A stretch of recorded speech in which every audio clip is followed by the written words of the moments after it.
अंतर्गत series of industrial awareness program मध्ये मी नवनाथ देवकर आपलं सर्वांचं पुन्हा एकदा सहर्ष स्वागत करतो.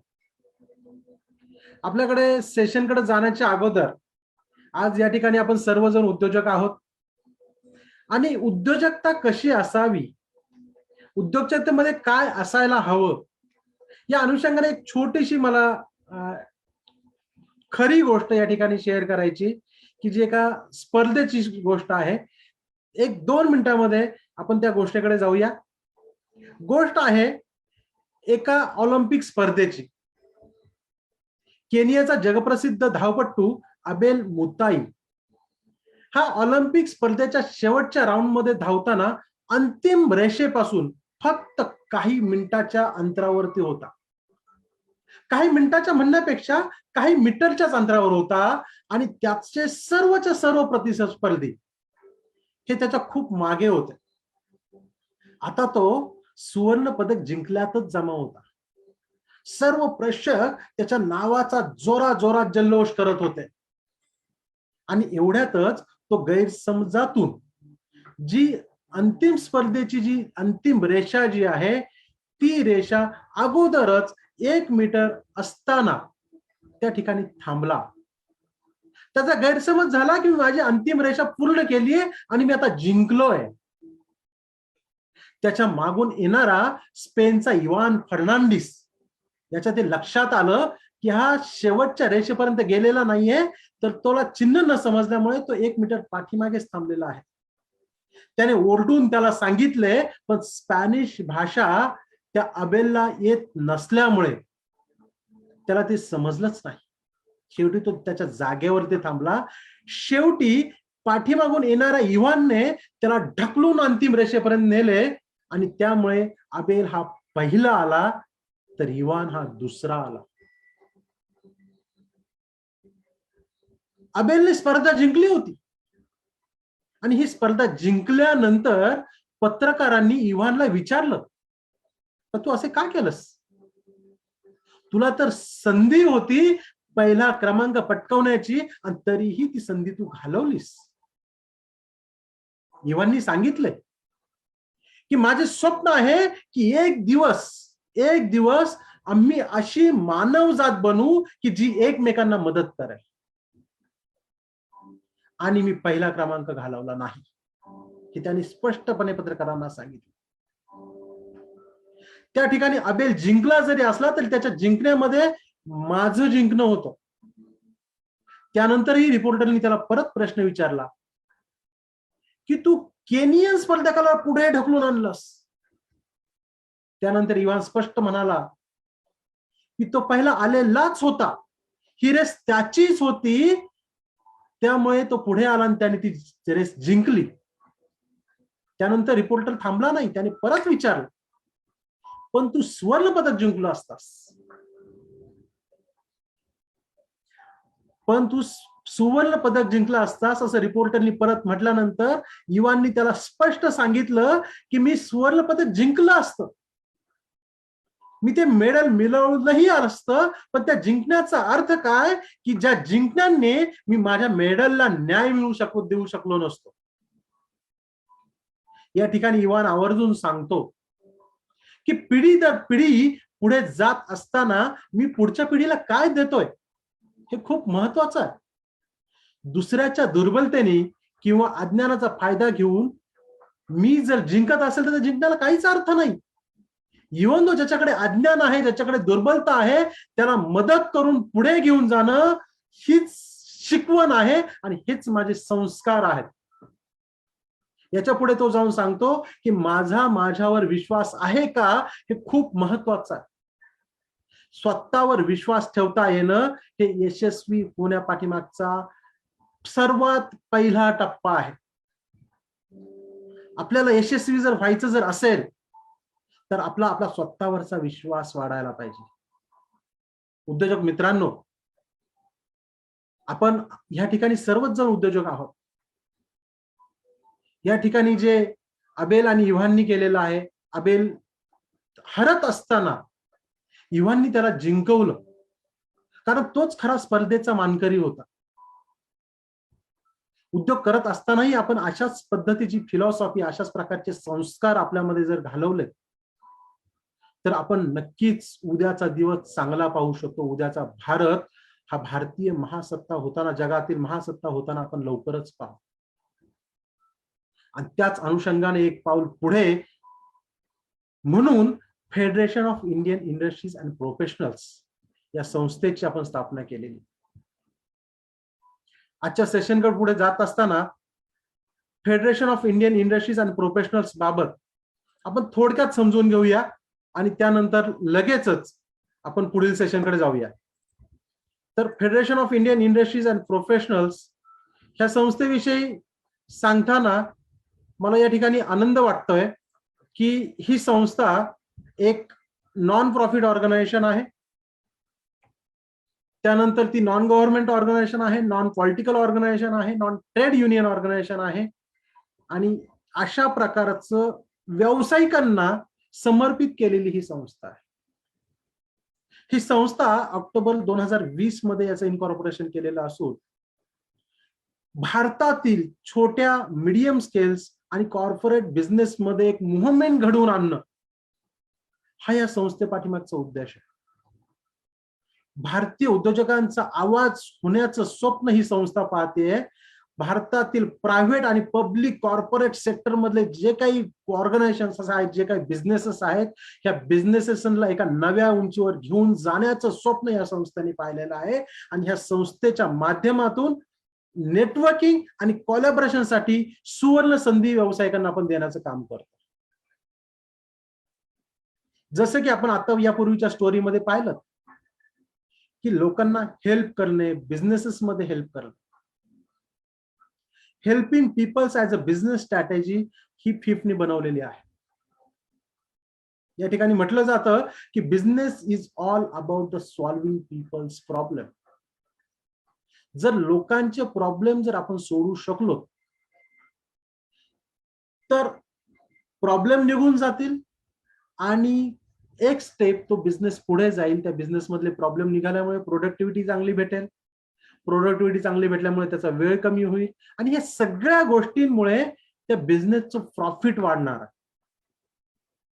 म्हणून हेल्पिंग करण्यावरती फिफ्टचा खूप मोठा विश्वास आहे आणि ही एक चळवळ आहे की एकमेकांनी एकमेकाच्या बिझनेसमध्ये हेल्प करणे, एकमेकाच्या बिझनेसेसला ग्रो करणे. मग याच्यामध्ये टेक्नॉलॉजी असेल, सेल्स असेल, टीमवर्क असेल, रिक्रुटमेंट असेल, मार्केटिंग असेल, खूप साऱ्या गोष्टी आहेत की आपण ठरवलं तर आपण एकमेकाच्या बिझनेसेस मध्ये नक्की त्याची मदत करू शकतो.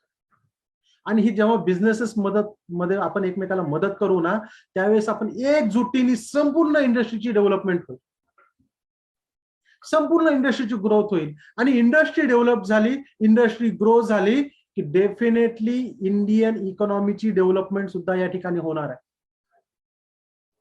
मी नेहमी म्हणत असतो नेशन फर्स्ट. जर आपण आपल्या नेशनला जर पुढे ठेवलं, नेशनची ग्रोथ करण्यासाठी जर आपण आपली प्रत्येक गोष्ट जर आपण नेशनच्या ग्रोथसाठी जर करत असेल तर डेफिनेटली आपला स्वतःचा सुद्धा विकास होतो, माझ्या स्वतःचा विकास होतो, माझ्या कुटुंबाचा विकास होतो, माझ्या व्यवसायाचा विकास होतो, माझ्या गावाचा विकास होतो, माझ्या सभोवतालच्या सगळ्याच गोष्टींचा विकास होतो. पण सुरुवात आपल्याला आपल्या स्वतःपासून करायला लागते आणि ही सुरुवात फिफ्टच्या माध्यमातून आपण केली. Yes, the real economy industry outlooks business and professional services. या ठिकाणी प्रोफेशनली सर्व्हिसेस कशा पद्धतीने डिलिव्हर होतील यावरती फोकस केला जातो. यासाठी प्रत्येक बिझनेसचे व्हर्टिकल्स, त्याचा स्पेसिफिकली फोरम्स या ठिकाणी आपण बनवणार आहोत. त्यातले 2 फोरम्स ऑलरेडी आपण बनवलेले आहेत. भारतातील जीएसटी मध्ये जे प्रॅक्टिस करणारे प्रॅक्टिशनर्स आहेत त्यांचे एक वेगळ्या प्रकारचा डिजिटल प्लॅटफॉर्मवरती आपण यांना संघटित केलेलं आहे आणि 40,000 जीएसटी प्रॅक्टिशनर्स पेक्षा अधिक जीएसटी प्रॅक्टिशनर्स या प्लॅटफॉर्मवरती कनेक्टेड झालेले आहेत. याशिवाय 1,500 आयटी इंडस्ट्रीज पेक्षा अधिक आयटी इंडस्ट्रीज या प्लॅटफॉर्मच्या माध्यमातून बेनिफिट्स घेत आहेत.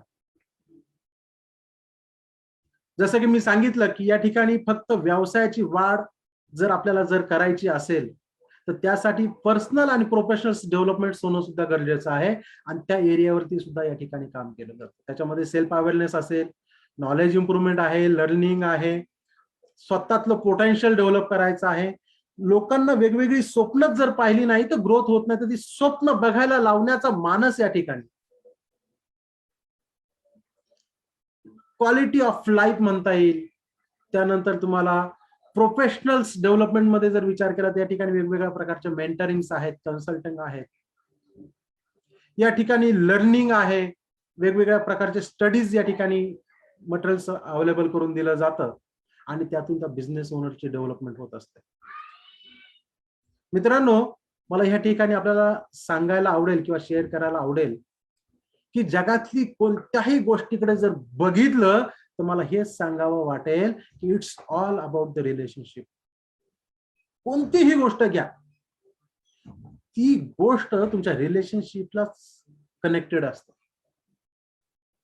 मग त्याच्यामध्ये इंटरपर्सनल रिलेशनशिप असेल, प्रोफेशनल रिलेशनशिप असेल, याच्यामध्ये लर्निंग, इम्प्रुव्हमेंट्स, या सगळ्या गोष्टी या ठिकाणी करण्यासाठी मदत केली जाते. मग त्याच्यासाठी कन्फ्लिक्ट मॅनेजमेंट आहे, आपलं स्वतःचं रिलेशनशिप सोबत स्वतःसोबत रिलेशनशिप कशी घट्ट करता येईल, इतरांसोबत रिलेशनशिप कशी घट्ट करता येईल, त्यासाठी वेगवेगळ्या पॉझिटिव्ह व्हायब्रेशन्स आपल्याला कशा आणता येतील, वेगवेगळ्या एक्सपर्टीज लोकांना आपण या ठिकाणी आणतो, एकमेकांसोबत कोलॅबोरेशन्स करतो, वेगवेगळ्या फन ऍक्टिव्हिटीज या ठिकाणी होतात आणि ह्या सगळ्या ऍक्टिव्हिटी मधनं आपलं एकमेकांसोबतचं बॉन्डिंग वाढतं, रिलेशनशिप डेव्हलप होते. यासोबतच मला नक्कीच सांगायला आवडेल की how industry helps to overcome their challenges. Industry मधले प्रॉब्लेम्स, इंडस्ट्री मधले चॅलेंजेस ओव्हरकम कशा पद्धतीने करता येईल यासाठी सुद्धा या ठिकाणी खूप चांगल्या पद्धतीने काम केलं जातं. जसं की महत्वाचे जर चॅलेंजेस आपण जर पाहिले तर त्याच्यामध्ये business strategy, marketing, recruitments, management, sales and technology हे महत्वाचे चॅलेंजेस आज इंडस्ट्रीमध्ये आपल्याला पाहायला मिळतात आणि ह्या चॅलेंजेस वरती काम करण्यासाठी इंडस्ट्रीज मधलेच एक्सपर्ट्स ह्या प्लॅटफॉर्मवरती काम करतात. जसं की आजच्या सेशनमध्ये आपण सर्वजण उपस्थित आहोत, इंडस्ट्रियल अवेअरनेस. जर इंडस्ट्रीमध्ये अवेअरनेस जर झाला नाही एखाद्या गोष्टीविषयी, डे टू डे अपडेट्स विषयी, ज्या काही गोष्टी बदल होत आहेत, बदल ही शोधाची जननी असते आणि हे बदल जर इंडस्ट्रीमध्ये अपडेट जर झाले नाही तर काय होईल, आणि हे इंडस्ट्रीमध्ये होणारे बदल ज्या पद्धतीने इंडस्ट्रीपर्यंत पोहोचायला पाहिजेत त्या पद्धतीने पोहोचण्यासाठी आज आपण असक्षम आहोत आणि तीच भूमिका म्हणून आपण इंडस्ट्रियल अवेअरनेस प्रोग्राम 1 एप्रिल 2021 रोजी चालू केलेला आहे आणि ह्या प्रोग्रामच्या माध्यमातून आपण वेगवेगळे एक्सपर्ट्स लोक या प्लॅटफॉर्मवरती घेऊन येतो आणि ते एक्सपर्ट्स लोक इंडस्ट्रियल पीपल्सला एज्युकेट करतात, लर्न करतात, त्यांचा जो काही एक्सपिरियन्स आहे, त्यांचं जे काही एज्युकेशन्स आहे, हे एज्युकेशन्स या ठिकाणी शेअर केलं जातं. तर आतापर्यंत आपण ऑलमोस्ट 17 इंडस्ट्रियल अवेअरनेस प्रोग्रामचे लाईव्ह वेबिनार्स घेतलेले आहेत. त्या लाईव्ह वेबिनार्स मध्ये सर्वात पहिलं वेबिनार्स होतं अघटित काळात सुनियोजित प्रगती, छत्रपती शिवाजी महाराज नीती. छत्रपती शिवाजी महाराजांनी ज्या नीतीज वापरल्या त्यांच्या आयुष्यामध्ये आणि मराठांचं एक साम्राज्य त्यांनी उभा केलं. उद्योगाचे ते एक नेते होते, एक लीडर होते आणि त्या लिडरशिप मधनं त्यांनी उद्योजकता कशी असावी हे संपूर्ण जगाला दाखवून दिलं. त्यांच्या नीतीच्या माध्यमातून आपल्याला पॅन्डेमिक सिच्युएशन मध्ये सुद्धा चांगल्या पद्धतीने प्रगती कशी करता येईल यावरती पहिलं सेशन आपण या प्रोग्रामच्या माध्यमातून घेतलं होतं. त्यानंतर दुसरं सेशन आपण घेतलं होतं building a strong and effective cost control systems आणि हे सेशन CMA सुनील जोशी सरांनी घेतलं होतं. त्यानंतरचं सेशन होतं importance of the business compliance. Business करत असताना त्याचे कंप्लायन्सेस सुद्धा खूप महत्वाचे असतात आणि ह्या कंप्लायन्सेस काय आहेत आणि ते कशा पद्धतीने कंप्लीट करायला पाहिजेत याबाबतचं सेशन योगेशजी कोहिनकर जे कंपनी सेक्रेटरी आहेत त्यांनी घेतलं होतं. त्यानंतर चार्टर्ड अकाउंटंट मयूर मंत्री सरांनी developing business model and financial planning घेतलं. त्यानंतरचं संजय मेरगल सरांनी इंडस्ट्रीमध्ये क्वालिटी मॅनेजमेंट हा एक खूप इम्पॉर्टंट पार्ट आहे. आणि त्या क्वालिटी मॅनेजमेंट सिस्टमचा इम्पॉर्टन्स काय आहे याबाबत संजय मेरगल सरांनी या ठिकाणी सेशन घेतलं होतं. त्यानंतर असं 6 आणि 7 नंबरचं सेशन आहे हे इन्शुरन्स वरती होतं. लाईफ इन्शुरन्स असेल, मेडिकल इन्शुरन्स असेल, जनरल इन्शुरन्स असेल, हे सगळे इन्शुरन्स बिझनेसेस मध्ये त्याची काय इम्पॉर्टन्स आहे, त्याची काय व्हॅल्यू आहे, हे त्या सेशन्स मधून आपल्याला शिकायला मिळालं. 8वं सेशन होतं digital marketing for the beginners. Digital मार्केटिंगच्या माध्यमातून आपल्या प्रोडक्ट्स आणि सर्व्हिसेसचं मॅक्झिमम लोकांपर्यंत, आपल्या प्रॉस्पेक्टिव्ह कस्टमर पर्यंत आपण कशा पद्धतीने घेऊन जाऊ शकतो याबाबतचं मार्गदर्शन मिसेस निकिता ओरा यांनी या ठिकाणी केलं. त्यानंतर एक हाय परफॉर्मन्स एंटरप्रेनर्सला कसं घडवायचं, कसं बनवायचं याबाबत योगेशजी उंडे सरांनी एक सेशन घेतलं होतं आणि एक्सलंट सेशन झालं. याशिवाय खूप महत्वाची गोष्ट म्हणजे बिझनेस करत असताना बऱ्याचदा आपल्याला वेगवेगळ्या लॉसेसला सामोरे जावं लागतं आणि ही लॉसेस झाल्यानंतर आपण बिझनेसमध्ये बँक करप्ट होण्याची शक्यता असते. आणि जेव्हा आपण बँक करप्ट होतो त्यावेळेस आपलं सगळं संपलं अशी भावना प्रत्येकाच्या मनामध्ये असते. त्यासाठी 2016 मध्ये केंद्र सरकारने इन्सॉल्व्हन्सी अँड बँक करप्सी कोड आणला आणि ह्या इन्सॉल्व्हन्सी अँड बँक करप्सी कोडच्या माध्यमातून बिझनेसचं रिस्ट्रक्चर आपण कसं करू शकतो, संपूर्ण झोपलेल्या बिझनेसला परत आपण उभे कसं करू शकतो याबाबत आपण शिकलो 10व्या सेशन मध्ये, जे प्रमोदजी लड्डा सरांनी या ठिकाणी घेतलं होतं. 11वं सेशन होतं मनी नेव्हर स्लीप्स, ते शिवशंकर बिन सरांनी घेतलं. त्यानंतरचं 12वं सेशन होतं art of investing in stock market, जे अनुपजी लड्डा सरांनी घेतलं.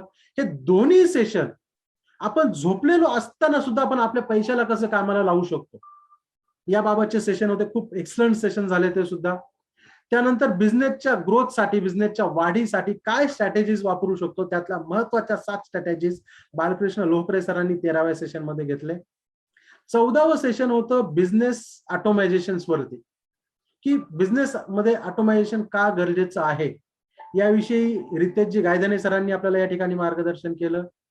त्यानंतर 15वं सेशन सुद्धा खूप छान 15वं सेशन होतं की आपला बिझनेस प्रेझेंट कसा करायचा, आपल्या स्वतःमध्ये प्रेझेंटेशन स्किल्स कसे डेव्हलप करायचे, हे प्रेझेंटेशन स्किल्स डेव्हलप करण्यासाठीच्या 5 सिंपल स्ट्रॅटेजीज त्यांनी आपल्याला या ठिकाणी सांगितल्या. हे सेशन घेतलं होतं प्रकाशजी चौधरी सरांनी, की जे बिझनेस कन्सल्टंट आहेत, बिझनेस कोच आहेत.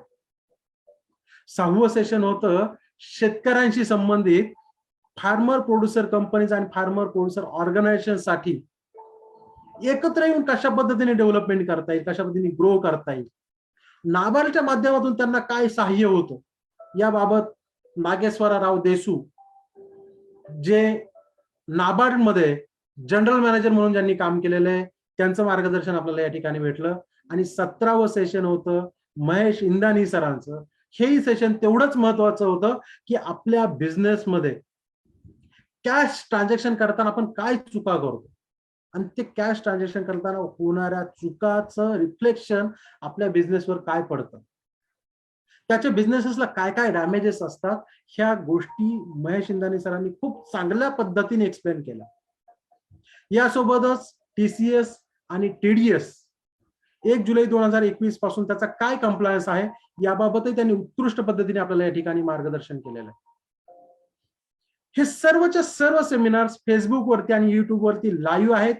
फिप कनेक्ट वरती, FIIP कनेक्ट ह्या चॅनल वरती हे सर्व सेशन रेकॉर्डेड फॉर्म मध्ये अवेलेबल आहेत. हे सर्वच्या सर्व सेशन आपल्याला रेफरन्ससाठी नक्कीच वापरता येतील आणि त्याचा उपयोग आपण आपल्या बिझनेसमध्ये नक्कीच करून घेऊ शकतो.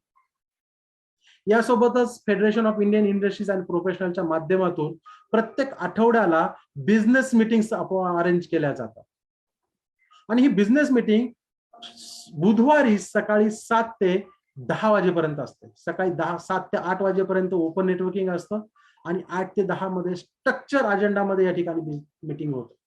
या ठिकाणी येणारा व्हिजिटर असेल किंवा मेंबर असेल, प्रत्येकाला या ठिकाणी आपला बिझनेस प्रेझेंट करण्याची संधी मिळते.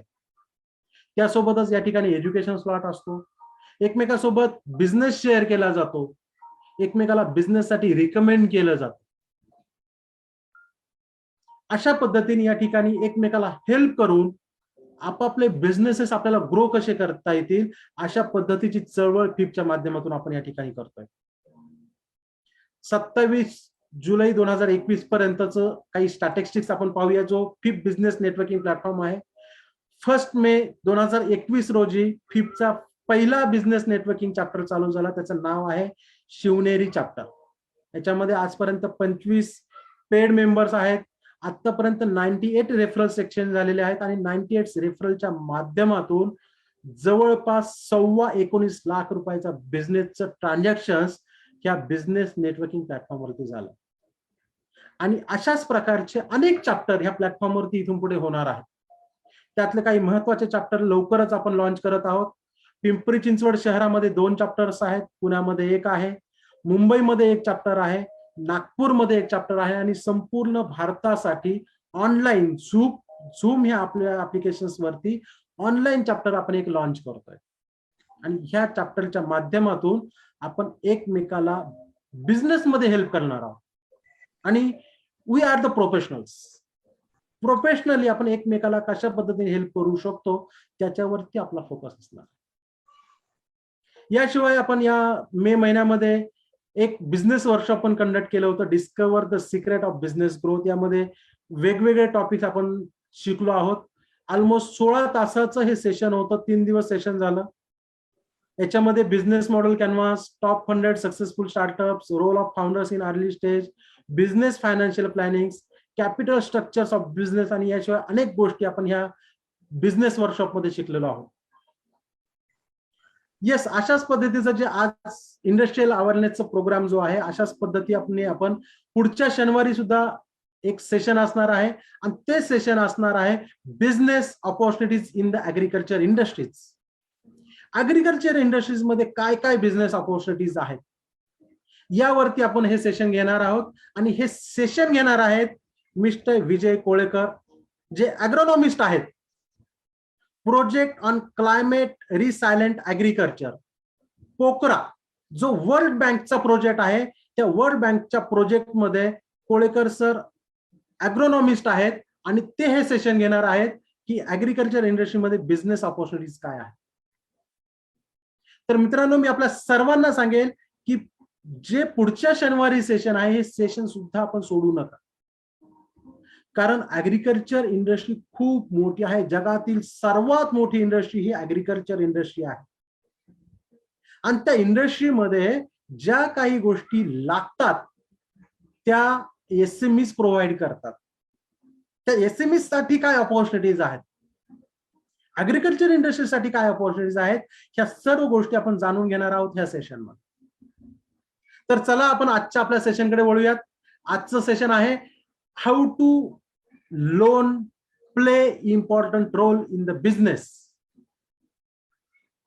कर्ज जे आहे त्या कर्जाचा आपल्या व्यवसायामध्ये काय रोल आहे आणि त्याचं महत्व काय आहे हे आज आपण समजून घेणार आहोत.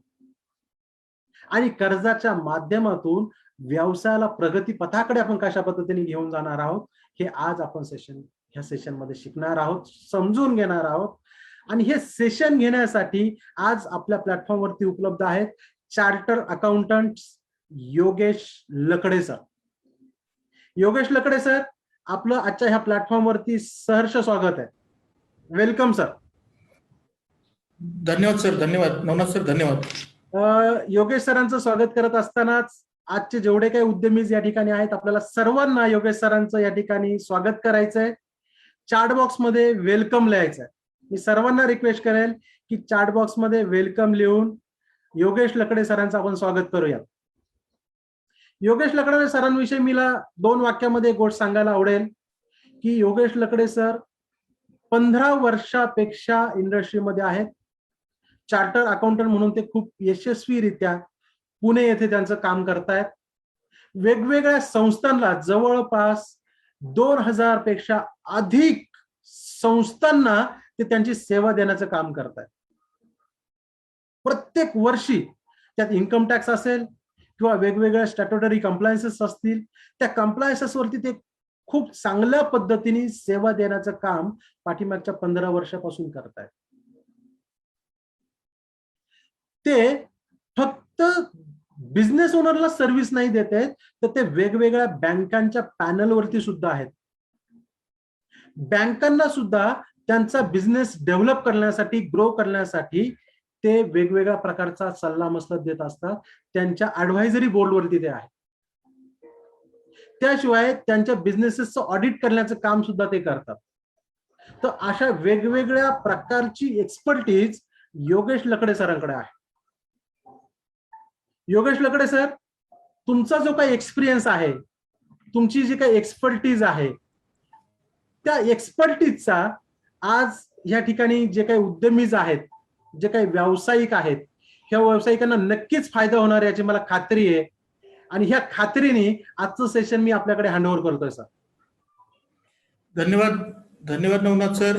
मी आजच्या सेशनला सुरुवात करण्यापूर्वी मी माझी थोडीशी ओळख करून देतो.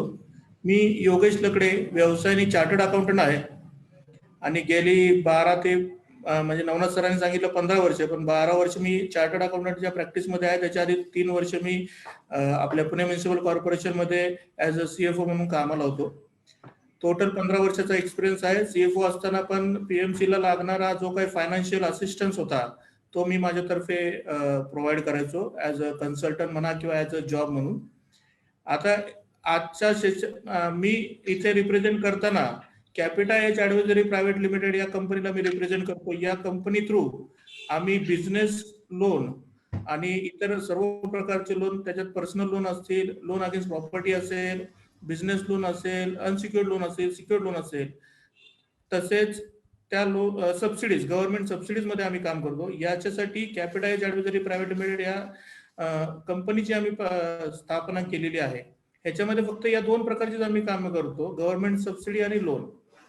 तर आज लोन विषयी सांगताना मला आपण स्टेप वाईज जाऊया. पहिल्यांदी आपण लोन विषयी म्हणजे जे काही नवीन उद्योजक या क्षेत्रामध्ये येतात त्यांना प्रत्येकाला फायनान्स असणं, मिळणं आणि त्यांच्यासाठी तो बिझनेस वाढवण्यासाठी फायनान्स घेणं हे खूप गरजेचं आहे का नाही, हे 2 गोष्टी. आता बघायला जाताल तर प्रत्येक वेळी बँकेने नवीन उद्योजकांना सहाय्य करणं हे ऍक्च्युली गव्हर्नमेंट ऑफ इंडियाने किंवा RBIने ठरवलेलं आहे की नवीन उद्योजकांना सहाय्य करायचं, पण बँका तेवढ्या नवीन उद्योजकांना सहाय्य करत नाहीत. त्यासाठी गव्हर्नमेंट ऑफ इंडियाने 2 स्कीम आणलेल्या आहेत. एक तर स्टार्टअप इंडिया आणि स्टँडअप इंडिया. स्टार्टअप इंडिया खाली जर तुमचं कुठलं नवीन असं एखादं प्रॉडक्ट असेल किंवा एखादी सर्व्हिस असेल जी आतापर्यंत इंडियामध्ये नाही, किंवा एखादी नवीनच संकल्पना असेल, ती जर असेल तर त्याच्यासाठी स्टार्टअप इंडिया खाली तुम्ही रजिस्ट्रेशन केल्यानंतर तुम्हाला बँकेने त्याच्या अगेन्स्ट लोन देणं गरजेचं आहे. जर देत नसेल तर त्याच्यासाठी स्टार्टअप इंडिया च्या खाली रजिस्ट्रेशन झाल्यावर तुम्ही माझ्याशी संपर्क करा. मी तुम्हाला नॅशनलाइज बँक किंवा शेड्यूल बँकेमधनं तुम्हाला लोन करून द्यायची व्यवस्था करू शकेल. तसेच स्टँडअप इंडिया ह्याच्या अंडर सुद्धा गव्हर्नमेंट ऑफ इंडियाने बँकांना कंपल्सरी केलेलं आहे की तुम्ही नवीन उद्योजकांना हे लोन दिलं पाहिजे. आता त्याच्यामध्ये नवीन उद्योजकांना लोन देताना प्रोजेक्ट फायनान्सिंग किंवा मुद्रा लोन हे 2 प्रकारे लोन देता येतील. प्रोजेक्ट फायनान्स मध्ये तुम्हाला जो काही व्यवसाय चालू करायचा आहे त्याला लागणारं भाग भांडवल प्लस कॅपिटल गुड्स, म्हणजे त्याच्यात आपण असं म्हणू शकतो लागणारी मशिनरी, फॅक्टरी कन्स्ट्रक्शन करण्यासाठी लागणारं पैसा आणि अजून जे काही कॅपिटल गुड्स तुम्हाला घ्यायचे आहेत त्याच्यासाठी लागणारं लोन हे गव्हर्नमेंट बँका देतात आपल्याला. त्याच्यामध्ये 20% शेअर, काही बँकांचा 20% शेअर मागतात, काही जण 15% शेअर मागतात. हा त्या उद्योजकाला ठेवावा लागतो. बाकीचं फंडिंग हे बँका करतात. मुद्रा लोन खाली तुम्हाला 10 लाखापर्यंत कॅश क्रेडिट फॅसिलिटी दिली जाते आणि ती कॅश क्रेडिट फॅसिलिटी पहिल्या उद्योजक जेव्हा नवीन उद्योजक असतो त्याला 10 लाखापर्यंत फॅसिलिटी मिळणं, 2 लाख, 5 लाख, 10 लाख हे 100% गव्हर्नमेंट बँका किंवा शेड्यूल बँका देतातच. आणि प्रोजेक्ट फायनान्सिंग मध्ये तुम्हाला 2 कोटी 5 कोटी पर्यंत मिळू शकतं, पण त्याच्यासाठी तुम्हाला एखादं आपण असं म्हणू रेसिडेन्शियल प्रॉपर्टी किंवा कमर्शियल प्रॉपर्टी किंवा अदर एनी प्रॉपर्टी ही गहाण ठेवावी लागते. त्यामुळे मोठा प्रोजेक्ट करायचा असेल तर तुमच्याकडे प्रॉपर्टी असणं गरजेचं आहे. फायनान्स अनसिक्युअर्ड लोन घेतलं तर त्याचा रेट ऑफ इंटरेस्ट तुम्हाला जास्त पडेल. आता आपण थोडंसं पुढे वळूया. जर तुमचा बिझनेस सेट झाला आणि तुम्हाला लोन घ्यायची गरज पडली तर त्या ह्याच्यामध्ये तुम्ही काय कराल? तर त्याच्यामध्ये 2 गोष्टी, की एक CGTMSE म्हणून प्रकार गव्हर्नमेंट ऑफ इंडियाने आणलाय. त्याच्या अगेन्स्ट गव्हर्नमेंट ऑफ इंडिया त्या लोनच्या अगेन्स्ट गॅरंटी घेते, ती घेते 75% गॅरंटी घेते. तर त्याच्या अंडर तुम्हाला 2 कोटीपर्यंत लोन मिळू शकतं अनसिक्युअर्ड, म्हणजे तुम्हाला कुठलीही प्रॉपर्टी तारण द्यायची गरज नाही पडत. पण ह्याच्यामध्ये एक असा मेक आहे की तो बहुतेक करून बँका सांगत नाही. तर तो असा मेक आहे की बँकांचा जो रेट ऑफ इंटरेस्ट आपल्याला मिळणार आहे तो त्याच्यावरती 1.5% ते 2% हे गव्हर्नमेंट ऑफ इंडियाकडे आपल्याला भरायला लागतात. म्हणजे बँकेने रेट तुम्हाला समजा 10% दिला तर साधारण 11.5% किंवा 12% पर्यंत तुम्हाला पडतो. कारण दरवर्षी असणाऱ्या बॅलन्सवर तुम्हाला 1.5% ते 2% हे गव्हर्नमेंट ऑफ इंडियाला ऍज अ गॅरंटी म्हणून भरावे लागतात. समजा तुम्ही हे लोन भरलं नाहीत तर त्याच्यातले ते गव्हर्नमेंट ऑफ इंडिया हे 75% लोन त्याच्यातलं तुम्ही भरू शकते. असा सीजीटीएमएससीचा प्रकार आहे. पण ते सर्व्हिस सेक्टर जर असेल तर त्याला 15% टोटल तुमच्या टर्नओव्हरच्या 15% ते लोन देऊ शकतात. आणि मॅन्युफॅक्चरिंग इंडस्ट्री किंवा ट्रेडिंग इंडस्ट्री असेल तर 20% तुमच्या टोटल टर्नओव्हरचे ते देऊ शकतात. ह्याच्यापुढे तुमच्याकडे जर हाऊसिंग लोन बरेच जण बिझनेस ओनर्स घेतात, कारण त्यांना प्रत्येक चार्टर्ड अकाउंटंट त्यांचा मित्र असतो, कन्सल्टंट असतो, सांगतो की बाबा हाऊसिंग लोन घेतल्यावर तुमचा जो इंटरेस्ट आहे 2 लाखाचा तो माफ होणार आहे, त्याच्यावर टॅक्स तुमचा वाचणार आहे. तर मी पुढे जाऊन असं म्हणेन की या 2 लाखाच्या इंटरेस्ट कडे बघण्यापेक्षा जर तुम्ही हेच loan as a business loan म्हणून कन्वर्ट केलं किंवा लोन अगेन्स्ट प्रॉपर्टी म्हणून कन्वर्ट केलं तर जे मिळणारं इंटरेस्ट आहे सगळं तेच प्रॉफिट मधनं वजा होईल आणि तुमचा अख्खा टॅक्स वाचेल. अख्खा म्हणण्यापेक्षा त्या इंटरेस्टवर जो काही टॅक्स बसणार आहे, आता 2 लाखावर समजा तुम्ही 30%च्या ह्याच्यामध्ये असाल कंपनी असल्यामुळे तर तुमचा 60,000 वाचत असेल आणि तुमचा इंटरेस्ट जर 5 ते 10 लाखापर्यंत असेल तर तुमचा 3 लाखापर्यंत टॅक्स वाचू शकतो. तर बरेच जणांना असं वाटतं की रेट ऑफ इंटरेस्ट कमी आहे हाऊसिंगचा, त्यामुळे आपण हाऊसिंग लोन घेऊया आणि त्याच्यावरचा टॅक्स वाचूया. पण उलट जर केलं, तो लोन अगेन्स्ट प्रॉपर्टी जर घेतलं तर आता सध्या लोन अगेन्स्ट प्रॉपर्टीचा रेट सुद्धा 8 ते 10% पर्यंत आलेला आहे. तर ते सध्या फार चांगला प्रॉडक्ट आहे सगळ्या बँकांमध्ये. तर ते एकदा विचार करून बघा. जर तुमचा खरंच बिझनेस आता रन व्हायच्या मार्गावर आहे आणि हाऊसिंग लोन चालू आहे तर लोन अगेन्स्ट प्रॉपर्टी किंवा लोन अगेन्स्ट रेसिडेन्शियल प्रॉपर्टी म्हणताना टॉपअप पण देतात बँका.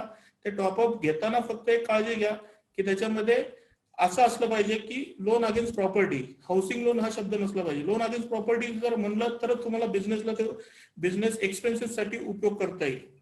तिसरा त्यात प्रकार आपण असं म्हणू शकतो की परचेस ऑर्डर तुमच्याकडे मोठ्या कंपन्यांच्या असतील तर त्या परचेस ऑर्डरच्या अगेन्स्ट सुद्धा बँका देतात तुम्हाला लोन.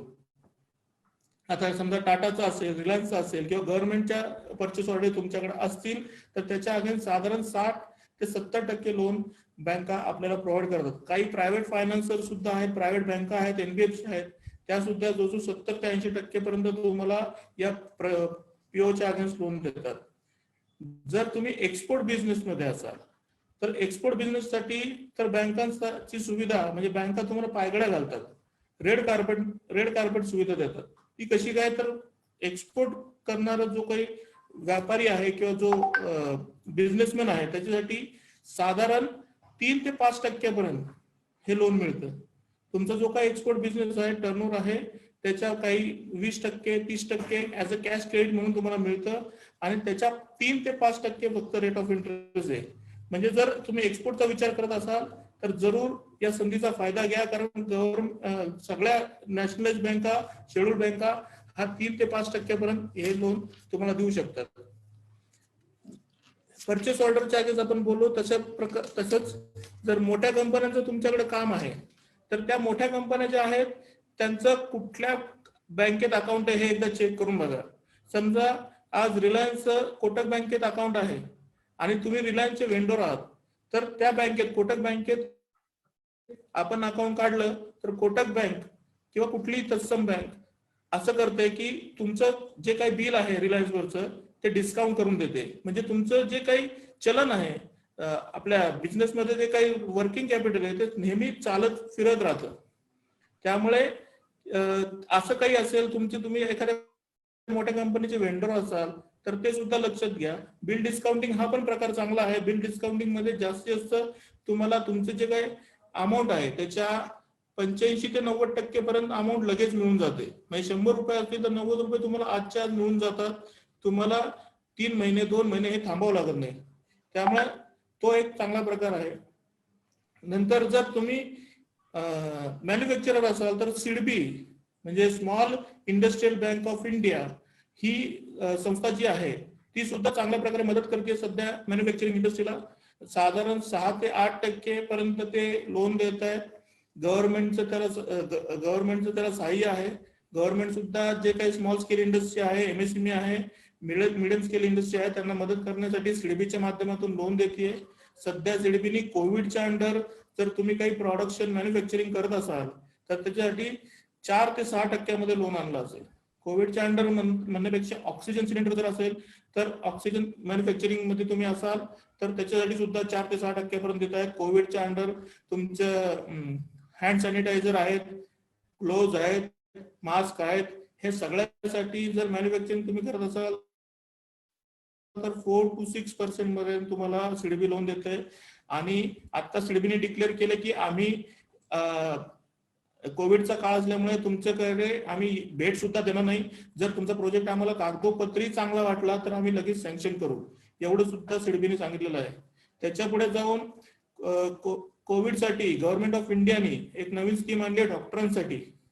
जर तुमच्यापैकी ओळखीच्यांपैकी कोणी डॉक्टर असतील तर ते जर हॉस्पिटल काढायच्या विचारात असतील तर जरूर काढावे. त्यांनी कन्स्ट्रक्शन करावं. 100 बेड पर्यंत गव्हर्नमेंट ऑफ इंडिया त्यांना त्यांच्या इंटरेस्टच्या 75% सबसिडी देते. त्यामुळे कोणी डॉक्टर जर आता म्हणत असेल की मी जर हॉस्पिटल काढणार आहे, हॉस्पिटलची उभारणी करणार आहे, तर त्याला जरूर तुम्ही सांगा की गव्हर्नमेंट ऑफ इंडियाची नवीन स्कीम आली आहे, त्याच्या अंडर त्याला इंटरेस्ट 75% पर्यंत वेवर मिळणार आहे. असंच अजून मी मगाशी म्हणल्याप्रमाणे जर तुमच्याकडे प्रॉपर्टी असेल पण ती ऍग्रिकल्चर लँड आहे तर काय करणार?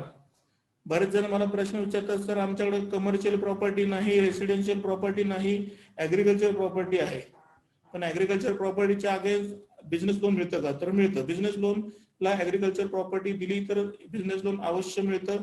त्याच्यामध्ये 25 लाखापर्यंत पासून 2 कोटीपर्यंत तुम्हाला लोन मिळतं. प्रत्येक बँकेची कॅटेगरी वेगवेगळी आहे. काही जण 2 एकर 5 एकर पासून लोन द्यायला सुरुवात करतात. 25 लाख ते 2 कोटीपर्यंत.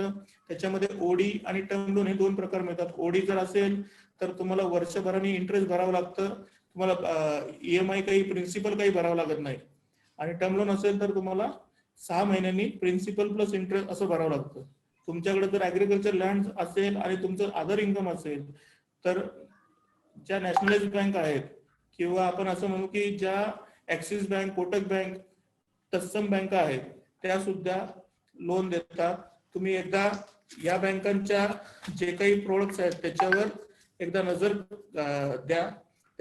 तुम्हाला नक्की, कारण बँकांचा प्रॉफिट हा बाकीच्या लोन मध्ये असल्यामुळे ते तुम्हाला हे प्रॉडक्ट सांगत नाहीत. तर आपण विचारलं पाहिजे ऍज अ बिझनेसमन की माझ्याकडे ऍग्रिकल्चर लँड आहे, त्याच्या आधी तुमच्याकडे काही प्रॉडक्ट आहे का? सगळ्या बँकांकडे प्रॉडक्ट आहेत, सगळ्या बँकांकडे ते प्रॉडक्ट असतात, पण त्यांना त्याच्यात प्रॉफिट नसल्यामुळे ते आपल्याला हे प्रॉडक्ट सांगत नाही.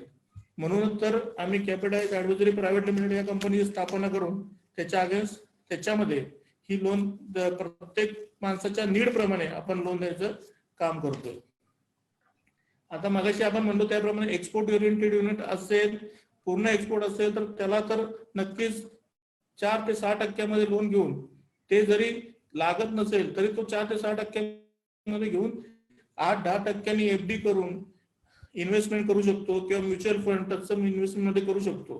तर एक्सपोर्ट वाल्यांनी तर जरूर बँकेचा फायदा घ्यावा. म्हणजे माझं तर असं म्हणणं आहे की बिझनेस करताना हा नेहमी बँकेच्या पैशांवरच बिझनेस केला पाहिजे. मी प्रत्येक माझ्या क्लायंटला तर तेच सांगतो की प्रत्येकाने बिझनेस हा बँकेच्या पैशांवरच केला पाहिजे. असे वेगवेगळे प्रॉडक्ट बँकेचे आहेत. काही प्रत्येक जण मनुष्य जो आहे, म्हणजे मनुष्य म्हणण्यापेक्षा बिझनेसमॅन जो आहे, तो प्रत्येक बिझनेसमॅनची नीड ओळखून आम्ही त्याच्यात तुम्हाला सोल्युशन देऊ शकतो की तुम्हाला पर्सनल लोन घेतलं.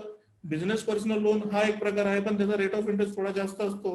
पण पहिल्यांदा जेव्हा तुम्ही स्टार्टअप करता किंवा नवीन एंटरप्रेनर आहात तेव्हा हा बिझनेस लोनचा प्रकार तुम्हाला फार उपयोगी पडतो.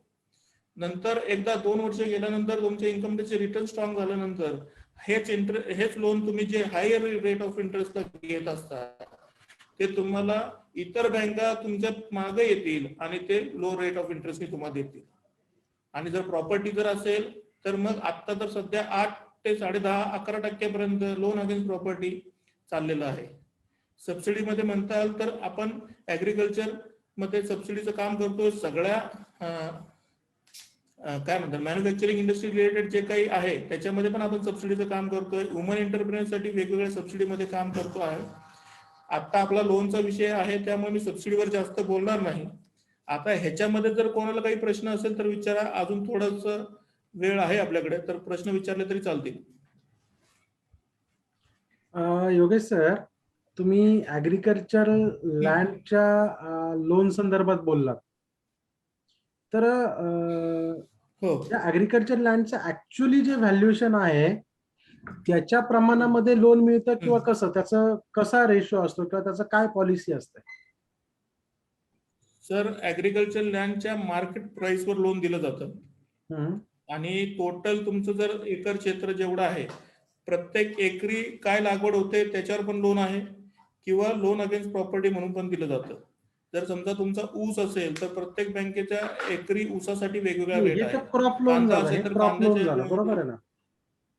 हा क्रॉप लोन झालं. आपण बिझनेस लोन पण संदर्भात बोलतो. जे लोन अगेन्स्ट प्रॉपर्टी जे आहे ते 25 लाखापासून 2 कोटी, 25 लाख ते 2 कोटी पर्यंत मिळू शकतो तुम्हाला.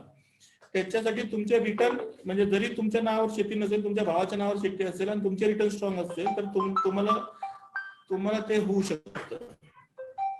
नाही, ही गोष्ट लक्षात आली. तुमच्या मार्केट ऍग्रिकल्चर लँडच्या मार्केट म्हणजे ऍग्रिकल्चर लँडची जी मार्केट व्हॅल्यू आहे तिला मार्केट कन्सिडर व्हॅल्यूवर होतं सर, मार्केटमध्ये. आता तीच कन्सिडर केली जाते ना? ग्रेट. तर याच्यामध्ये कन्सिडर केली जाते. Great great great. तर बिझनेस लोनचे बेनिफिट्स काय आहेत? तुम्हाला काय वाटतं की प्रत्येक बिझनेस ओनरनी जेव्हा बिझनेस ओनर लोन घेत असतो त्यांनी ते लोन घ्यायला पाहिजे किंवा नाही घ्यायला पाहिजे? जर घ्यायला पाहिजे तर का घ्यायला पाहिजे, आणि नाही घ्यायला पाहिजे तर का नाही घ्यायला पाहिजे, याविषयी तुम्ही काय सांगू शकताय?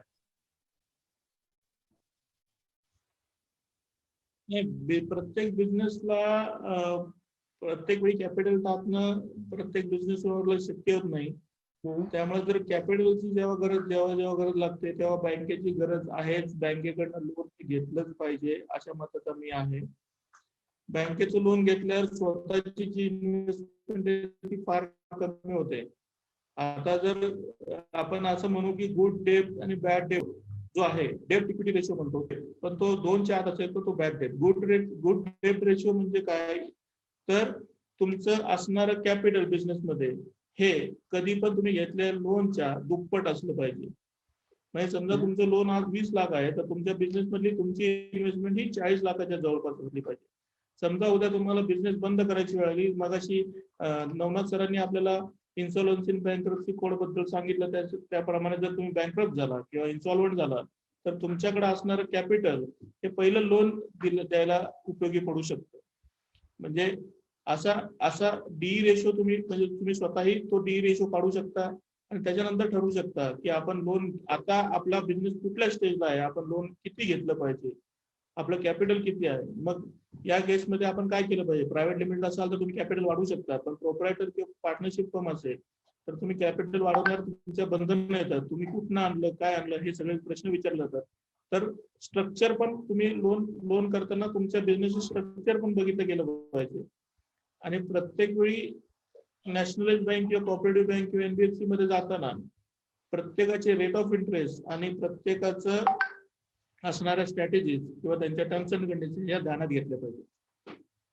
Okay, great. थोडक्यात तुम्हाला असं सजेस्ट करायचं की जेव्हा तुम्हाला आवश्यकता आहे तुमच्या बिझनेसमध्ये तेव्हा तुम्ही अवश्य बिझनेस लोन घेतलं पाहिजे. बरं, याच्यामध्ये माझा महत्वाचा मुद्दा असा आहे की बिझनेस लोन घेत असताना प्रत्येक बँकेचे रेट ऑफ इंटरेस्ट हे कमी जास्त असतात, बरोबर आहे? प्रत्येक बँकेची लोन देण्याची सिस्टम वेगवेगळी असते, त्यांच्या प्रोसेसेस वेगवेगळे असतात. या ठिकाणी आपले जे उद्योजक आहेत त्या उद्योजकांना तुम्ही काय सजेस्ट करशाल की साधारणपणे प्रेफरन्सली बिझनेस लोन साठी कोणती बँक चांगलं काम करते आज इंडस्ट्रीमध्ये? काम मोठं आहे, ते आयडियल आहेत, त्यांच्यासोबत काम करताना डोळे झाकून आपण काम करू शकतो, तर अशा प्रकारचं जर नाव घ्यायचं म्हटलं तर कोणत्या बँकेचं नाव आपण समोर घेऊ शकतो? सध्या तुमच्या ज्या NBFC म्हणता येतील त्या फार ह्यांनी काम करतायत, पण त्यातल्या त्यात जर नाव घ्यायचं झालं तर आपल्या नॅशनल सर्व बँका, ऍक्सिस बँक आहे, कोटक बँक आहे, ICICI बँक आहे, या बँकेतून तुम्ही जरूर लोन घेऊ शकता. त्यांच्या लोनच्या पॉलिसी फार बेटर आहे. ऍक्सिस बँकेमध्ये आणि कोटक बँकेमध्ये ऍग्रीकल्चर लोनसाठी फार उत्कृष्ट प्रॉडक्ट त्यांचे आहेत. मगाशी मी जे ऍग्रीकल्चर लोन बद्दल बोललो तर या दोन बँकांच्या मध्ये चांगले प्रॉडक्ट आहेत. नॅशनल बँकेत तर आहेत, पण हे दोन बँकाच्या आहेत त्या प्रॉडक्ट त्यांच्या HDFC बँकेमध्ये पण चांगले प्रॉडक्ट आहेत ऍग्रीकल्चर लोनसाठी. बिझनेस लोनसाठी तर सगळे तुमच्याकडे काय म्हणतील, जर कमर्शियल प्रॉपर्टी मॉर्गेज देण्यासाठी काही प्रॉपर्टी असेल तर रेट ऑफ इंटरेस्ट अक्षरशः कोटक बँक तर 6-7% लोन देते तुम्हाला आता, जर तुमच्याकडे प्रॉपर्टी असेल तर. त्यामुळं सध्या कोटक, ऍक्सिस, HDFC आणि नॅशनल बँक आणि ICICI या बँकांकडे तुम्ही अवश्य जाऊ शकता. प्रत्येकाकडे वेगवेगळे प्रॉडक्ट आहे. तुमच्या रिलेटेड तुम्ही प्रॉडक्ट विचारू शकता आणि अगदीच लागलं तर आमची कन्सल्टन्सी घ्या. तुम्हाला योग्य ते प्रॉडक्ट आम्ही बसवून देऊ, रेट ऑफ इंटरेस्ट चांगला बसवून देऊ. Okay, great. तर याच्याशिवाय आपल्यासोबत तानाजी सावंत सर आहेत. तानाजी सावंत सर, तुमचा काहीतरी प्रश्न आहे तर तुम्ही अनम्यूट करून स्वतःला प्रश्न विचारू शकताय का? हो, थँक्यू सर. सर नमस्कार, मी सावंत. नमस्कार सर. नमस्कार. हा, तर माझं इलेक्ट्रिकल कंट्रोल पॅनल मॅन्युफॅक्चरिंगचं युनिट आहे भोसरीमध्ये. तसं मी 20 वर्षापासून आहे. CGT-SME मध्ये माझं 10 लाखाचं लोन आहे. तर आता कोलॅटरल साठी माझ्याकडे काय नाही, माझी जी प्रॉपर्टी आहे ती रेड झोन मध्ये आहे, तर ती कोलॅटरल म्हणून घेत नाही. आणि दुसरा आहे तो फ्लॅट ऑलरेडी त्याच्यावरती काही हे चालू आहे. तर आता अशा कोविडच्या सिच्युएशन मध्ये आणि या सध्याच्या परिस्थितीमध्ये बिना फंडचा बिझनेस करणं फार अवघड झालेलं आहे. म्हणजे सप्लायर लोक विदाउट क्रेडिट जी फॅसिलिटी आहे ती जवळपास सगळ्यांनीच बंद केलेली आहे. तर बिझनेस करणंच थोडं मुश्किल झालं. आता कोलॅटरल देण्यासाठी काय नाही, किंवा आता सप्लायर हे तसे आता कात्रीमध्ये अडकलेले आहेत बरेच, माझ्यासारखे बरेच आहेत. तर अशा परिस्थितीमध्ये कुठली स्कीम गव्हर्नमेंटची आहे का की कोरोनामुळे किंवा आहे त्या परिस्थितीमध्ये वाढवून देणारी किंवा कुठली असे स्कीम्स गव्हर्नमेंटच्या? सर, गव्हर्नमेंटनी स्कीम ऍज सच काही केली नाही कोविडच्या अंडर, पण त्याच्यामध्ये एक होऊ शकतं की तुमचं म्हणजे त्यांनी आता 3-6 महिन्याचा तुम्हाला जो पिरियड दिला होता तेवढाच एक पिरियड दिलाय गव्हर्नमेंटने आपल्या. पण एक होऊ शकतं ते तुमचं, तुम्ही जे हाऊसिंग लोन घेतलंय त्याच्यावर तुम्ही टॉपअप तुमच्या बिझनेसमध्ये यूज करू शकता आणि त्याचा इंटरेस्टचा फायदा तुम्हाला मिळून तुमचा इन्कम टॅक्स कमी होऊ शकतो बिझनेसमध्ये इंटरेस्टमुळे. तो एक काय, 1-2 वर्ष झाली तोही मी ट्राय केला टॉपअप घेण्याचा. LIC हाऊसिंग मध्ये माझं हे आहे लोन, पण त्यांनी आता ते माझे बँक कंपनीचे हे डॉक्युमेंट्स मागितले आणि हे केले, तर त्यांनी फार वाढवून देऊ शकत नाही असं सांगितलं. म्हणजे अगदी मायनर. किती आवश्यकता आहे आणि टर्नओव्हर किती आहे तुमचा? माझा 1 कोटीच्या आसपास टर्नओव्हर आहे. म्हणजे बिलो 1 करोडच आहे 2 वर्ष. त्याच्या अगोदर होता जास्त, पण आता ह्या ऑटोमोबाईल डाऊन असल्यामुळं आणि सध्याच्या ह्या 2 वर्षामध्ये डाऊन झाले, कमी झाला. म्हणजे 70 लाख 80 लाख असा झाला. तर तो एक इम्पॅक्ट आहे की वाढवून न मिळण्यासाठी कारण दाखवत आहेत आणि प्रॉफिट फार मार्जिनल दाखवलेलं आहे. हा, मग प्रॉफिट मार्जिन दाखवलं तो तर आपला मुद्दा असेल, कारण आपल्याला टॅक्स कमी भरायचा आहे, त्यामुळे आपण प्रॉफिट मार्जिन दाखवलं असेल. लास्ट मोमेंटला तसं त्याच्यापुढे तुम्ही नक्की लक्षात ठेवा की प्रॉफिट जास्त दाखवला गेला पाहिजे, म्हणजे तुमचं कॅपिटल वाढेल. आणि मगाशी मी डेट इक्विटी रेशोचा जो काही मुद्दा मांडला त्याच्यामध्ये बसून जर तुमचं कॅपिटल 10 लाख असेल तर तुम्हाला नक्कीच 20 लाख लोन द्यायला कुठली बँक नाही म्हणणार नाही. तर आता तुम्ही जसं म्हणताय तर तुमचा 80-90 लाख आणि मागे 1-1.5-2 कोटी पर्यंत जर टर्नओव्हर होता, त्या हिशोबाने तुम्ही लोन म्हणजे CGT-MSE लोन ज्या बँकेकडनं घेतलंय त्या बँकेला परत जर अप्रोच झाला तर ते तुम्हाला 10-1 लाखापर्यंत वाढून द्यायला त्यांची काहीच हरकत नसावी असं मला वाटतंय. तुमची कुठली बँक आहे मला माहित नाही, पण 10-1 लाख रुपये नक्कीच वाढवून देऊ शकतील ते. सेंट्रल बँक आहे माझी. हा, सेंट्रल बँक आहे. सेंट्रल सर, टर्नओव्हरच्या 20% CGT-MSEच्या खाली कॅश क्रेडिट हे टर्नओव्हरच्या 20% दिलं गेलं पाहिजे. आणि त्याच्यात दुसरा criteria debtors plus stock minus creditor ह्याच्या 75% लोन दिलं पाहिजे. या दोन्ही क्रायटेरियामध्ये जर तुम्ही 20 लाखामध्ये बसत असाल तर नक्कीच मिळेल तुम्हाला. त्यामुळे आता इमर्जन्सी आम्ही छोटे मोठे हाय रेट ऑफ आणि इंटरेस्ट जर तुमच्याकडे दुसरी काही प्रॉपर्टी नसेल, ऍग्रिकल्चर अच्छा बिझनेस लोन घेतले असतील तुम्ही आता, हो short high term rate of loan इंटरेस्टने बिझनेस लोन मिळतील. हा पण ते फार 18-20 हे तुम्हाला 10 लाख रुपये नक्की मिळतील सर. तुम्ही एकदा ट्राय करा. तानाजी सावंत सर, मी आपल्याला विनंती करेन की आपण नंतर योगेश लकडे सरांसोबत 1 to 1 करा. त्यांच्यासोबत तुमचे जे काही फायनान्शियल स्टेटमेंट्स आहेत ते त्यांच्यासोबत शेअर करा. डेफिनेटली ते तुम्हाला चांगल्या पद्धतीचं मार्गदर्शन करतील आणि तुमच्या बिझनेसला त्याची हेल्प सुद्धा होईल आणि त्यातून तुमचा बिझनेस इम्प्रूव्ह सुद्धा होईल. यासोबत आपल्यासोबत आज विजय कुमार सोनवणे सर आहेत. तर विजय सर, आपण हँड रेज केलेला आहे, तर proceed to you sir. Sir नमस्कार. योगेश सर नमस्कार सर. नमस्कार. खूप दिवसांनी भेट झाली, फार आनंद वाटला आम्हाला. हो सर, बोला. आणि सगळे पॅनिक सिच्युएशन मध्ये असताना पैशांसाठी तुम्ही आले धावून, धन्यवाद तुमचं. तर माझा एक प्रश्न आहे सर, सिंपल, की आता आमच्याकडे वुमेन्सची एक फर्म आहे प्रायव्हेट लिमिटेड. बर. तर ते आम्हाला ऍग्री प्रोसेस फूड मध्ये लोन पाहिजे. त्यासाठी HDFC बँकेत आम्ही गेलो होतो. तर ते म्हटलं की तुम्ही ITR दाखवा. आता आमची नवीन रजिस्टर फर्म आहे वुमेन्स साठी, तर आम्हाला साधारण 50 लाखापासून ते 1 करोड पर्यंत लोन पाहिजे. तर ते कुठे आणि कसं करता येईल, एक नंबर 1 मुद्दा, आणि कुठल्या सबसिडीमध्ये टाकता येईल गव्हर्नमेंटच्या?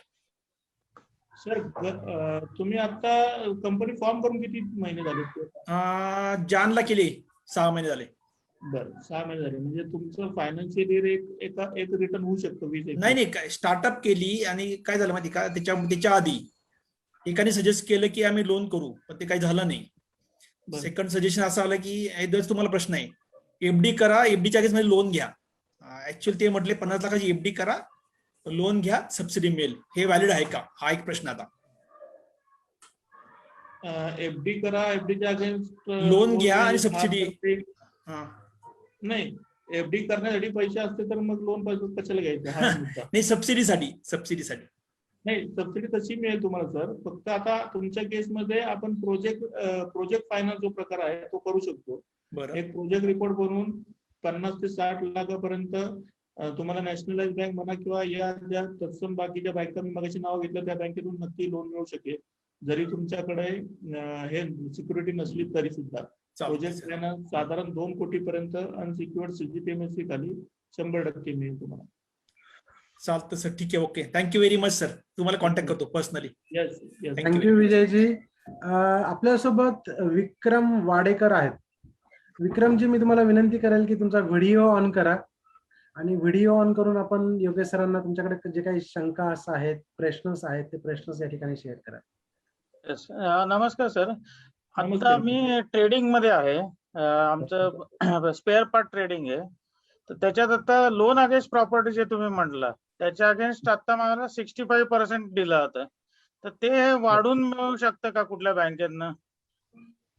सर 80% पर्यंत मिळू शकेल सर तुम्हाला. मग त्यासाठी काय करायला लागेल, म्हणजे बँकेकडे आम्ही आता युनियन बँकेतनं केलेलं आहे, पण ते म्हणतात 65च्या वरती काही देऊ शकत नाही तुम्हाला. लोन अगेन्स्ट प्रॉपर्टी कुठली आहे सर तुमची? कमर्शियल आहे का? कमर्शियल आहे. कमर्शियल नाही, सॉरी, हाऊसिंग प्रॉपर्टी म्हणजे घर आहे. सर घर कुठे, म्हणजे गुंठेवारी किंवा काय असं आहे का? नाही, PMC एरियात, सिंहगड रोडला. म्हणजे 80% पर्यंत मिळू शकेल ना सर लोन तुम्हाला. पण आता त्याच्यात क्रायटेरिया प्रॉफिट किती दाखवलंय, तुमचा EMI त्या म्हणजे आता ते 65% असेल मला तरी कदाचित तुमचा जो काही रिपेमेंट कॅपॅसिटी असेल ती 65% पर्यंत बसत असेल. जर 80% पर्यंत बसत नसेल तर ते 65% पर्यंतच देणार. तर त्या केसमध्ये आपल्याला टेंटेटिव्ह तुमची profit and loss balance sheet एकविषयी करून त्याच्यामध्ये प्रॉफिट पर्सेंटेज थोडंसं जास्त दाखवून तुम्हाला 80% पर्यंत लोन बसून देता येईल. ओके, कारण कसं आहे, मागच्या वर्षी लॉस होता, म्हणजे आता जे 2021 मध्ये तो लॉस आहे.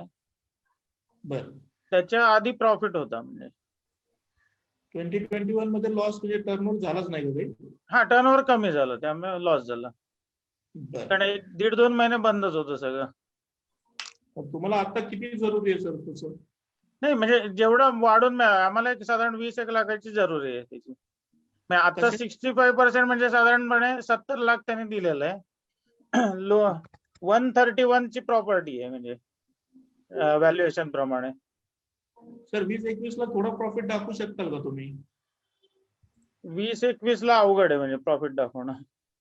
तर कुठल्या ट्रेडिंग मध्ये आहात सर? आम्ही स्पेअर पार्टच्या ट्रेडिंग मध्ये. ऑटोमोबाईल? ऑटोमोबाईल म्हणजे अर्थ ट्रेडिंग, अर्थ स्पेअर पार्ट. स्टॉक तर असेल तुमच्याकडे म्हणजे जर हा स्टॉक आहे. स्टॉक साधारणपणे 90-1 लाखाचा आहे, 90 ते 1 कोटीचा. आणि टर्नओव्हर मध्ये डिक्रीज किती आहे? पर्सेंटेज ऑफ डिक्रीज साधारण? पर्सेंटेज ऑफ डिक्रीज साधारण 10% आहे. त्याच्या आधीच्या याला 2.5 करोड होता, तो 2.3 करोड वर आलाय. सर मग मिळायला काही हरकत नाही, आपण एकदा बसूया. मी तुम्हाला बेस्ट वे कसा तुम्हाला जे काही तुम्हाला 80% पर्यंत कसं नेता येईल ते बघूया आपण. नक्की मिळेल सर, काही प्रॉब्लेम नाही. फक्त लॉसचा बघूया आपण, पण लॉस व्यतिरिक्त बाकी सगळं तुमचं ओके आहे, पण हरकत तर काहीच नाही. चालेल सर, मग आम्ही विक्रम सर डेफिनेटली तुम्ही सेपरेटली योगेश सरांसोबत 1-to-1 करा, नक्कीच तुम्हाला मदत करतील. तुमचा जो प्रश्न होता त्या प्रश्नाचं उत्तर योगेश सरांनी समर्पक उत्तर या ठिकाणी दिलेलं आहे. तुमचा जो प्रॉब्लेम आहे तो प्रॉब्लेम नक्कीच या ठिकाणी सॉर्ट आउट केला जाऊ शकतो, आणि त्यासाठी आपल्याला डिटेलमध्ये चर्चा करणं आवश्यक आहे. आणि त्यासाठी तुम्ही योगेश लकडे सरांसोबत सेपरेटली 1-to-1 करा, सेपरेटली चर्चा करा ह्या पॉइंट वरती, ते नक्कीच तुम्हाला मदत करतील. चालेल. आपल्यासोबत या ठिकाणी प्रसाद साळवे सर आहेत, आपण त्यांच्याकडे जात आहोत. प्रसाद साळवे सर, प्लीज तुमचा काय प्रश्न आहे या ठिकाणी मांडा. देवकर सर नमस्ते. योगेशजी नमस्ते. नमस्कार सर. खूप छान माहिती देताय तुम्ही. अतिशय ज्वलंत विषय आहे आणि त्याला तुम्ही उत्कृष्ट मार्गदर्शन देता, त्याच्यासाठी खूप खूप दोघांचेही धन्यवाद. आणि आम्ही ऍक्च्युली आता नवीन एक स्टार्टअप चालू केलेला आहे, आणि स्टार्टअप साठी थोडंसं लोन्सच्या बद्दल तुम्ही जरा विस्तृतपणे थोडीशी माहिती द्या. आणि या वर्षीसाठी आम्ही एक बजेटिंग केलेलं आहे, कारण आता नवीन स्टार्टअप असल्यामुळं ब्रँडिंग पासून बऱ्याचशा ऍक्टिव्हिटीज आहेत. एजन्सी आयडेंटिफाय करणं, वेबसाईट्स बनवणं, मोबाईल ऍप्लिकेशन्स बनवणं आपल्या क्लायंट्ससाठी आणि स्वतःसाठी. तर त्या दृष्टीने थोडीशी जरा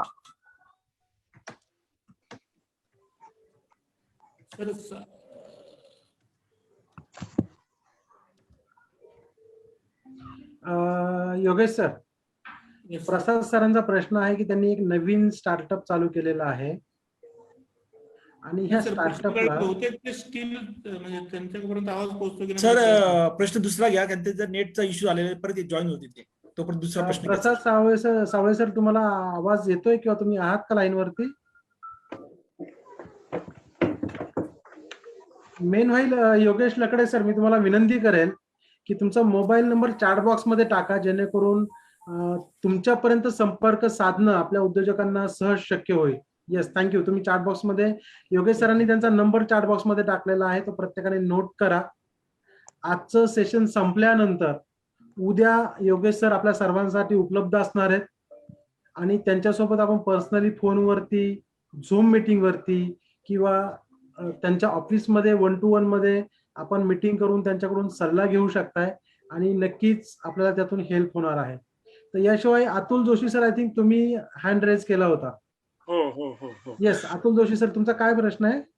सर, माझा प्रश्न असा आहे की ऍग्रिकल्चर लँडसाठी ऍग्रो टुरिझमला स्कोप देण्यासाठी बँका कर्ज देतात का? कारण मी आता एक अशी प्रॉपर्टी बघितलेली आहे की जिथे एक फार्म हाऊस बेसिकली मला ती डेव्हलप करायची आहे. थोडे पैसे मी भरलेत, पण बाकीच्या पैशांसाठी मला थोडा प्रॉब्लेम येतोय.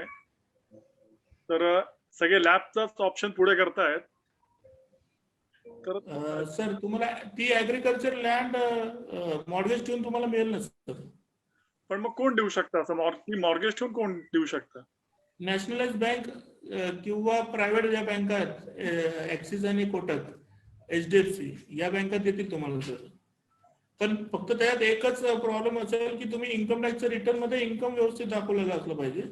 तुमचं इन्कम असेल त्याच्या साधारण 4 ते 5 पट तुम्हाला लोन मिळेल आणि ऍग्रिकल्चर लँडच्या मार्केट व्हॅल्यूच्या साधारण 50 ते 60% पर्यंत लोन मिळेल तुम्हाला.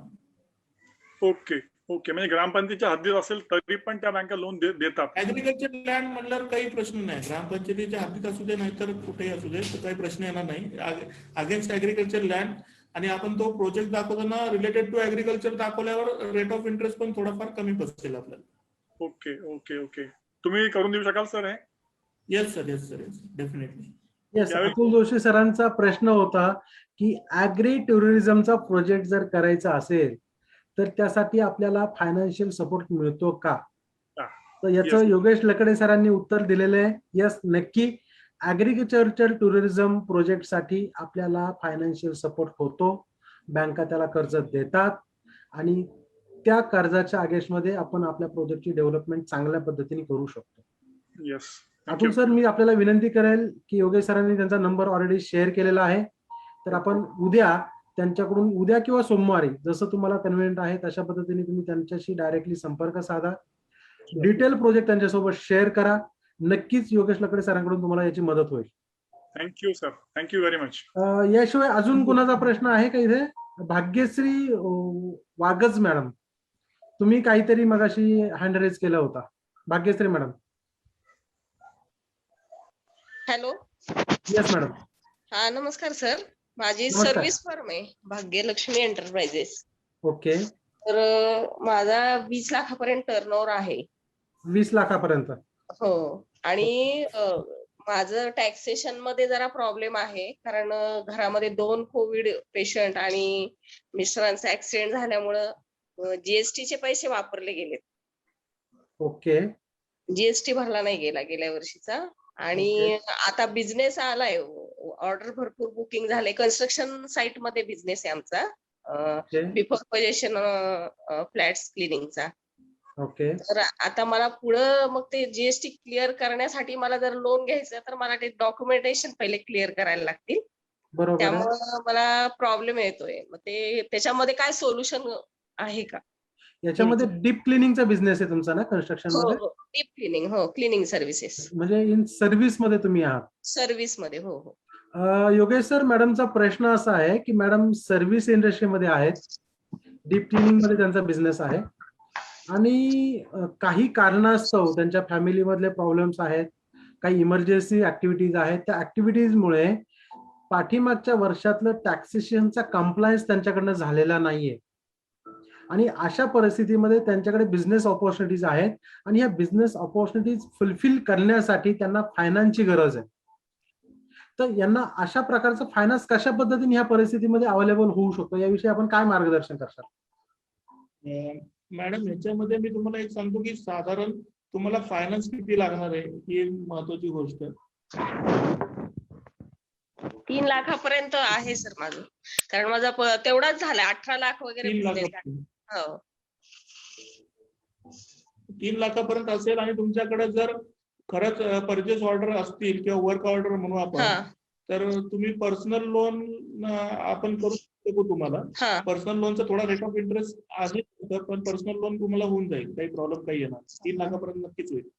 हो, कारण मी एचडीएफसी ला केलं होतं अप्रोच, पण ते टॅक्सेशन क्लिअर पाहिजे असं सांगतात ते.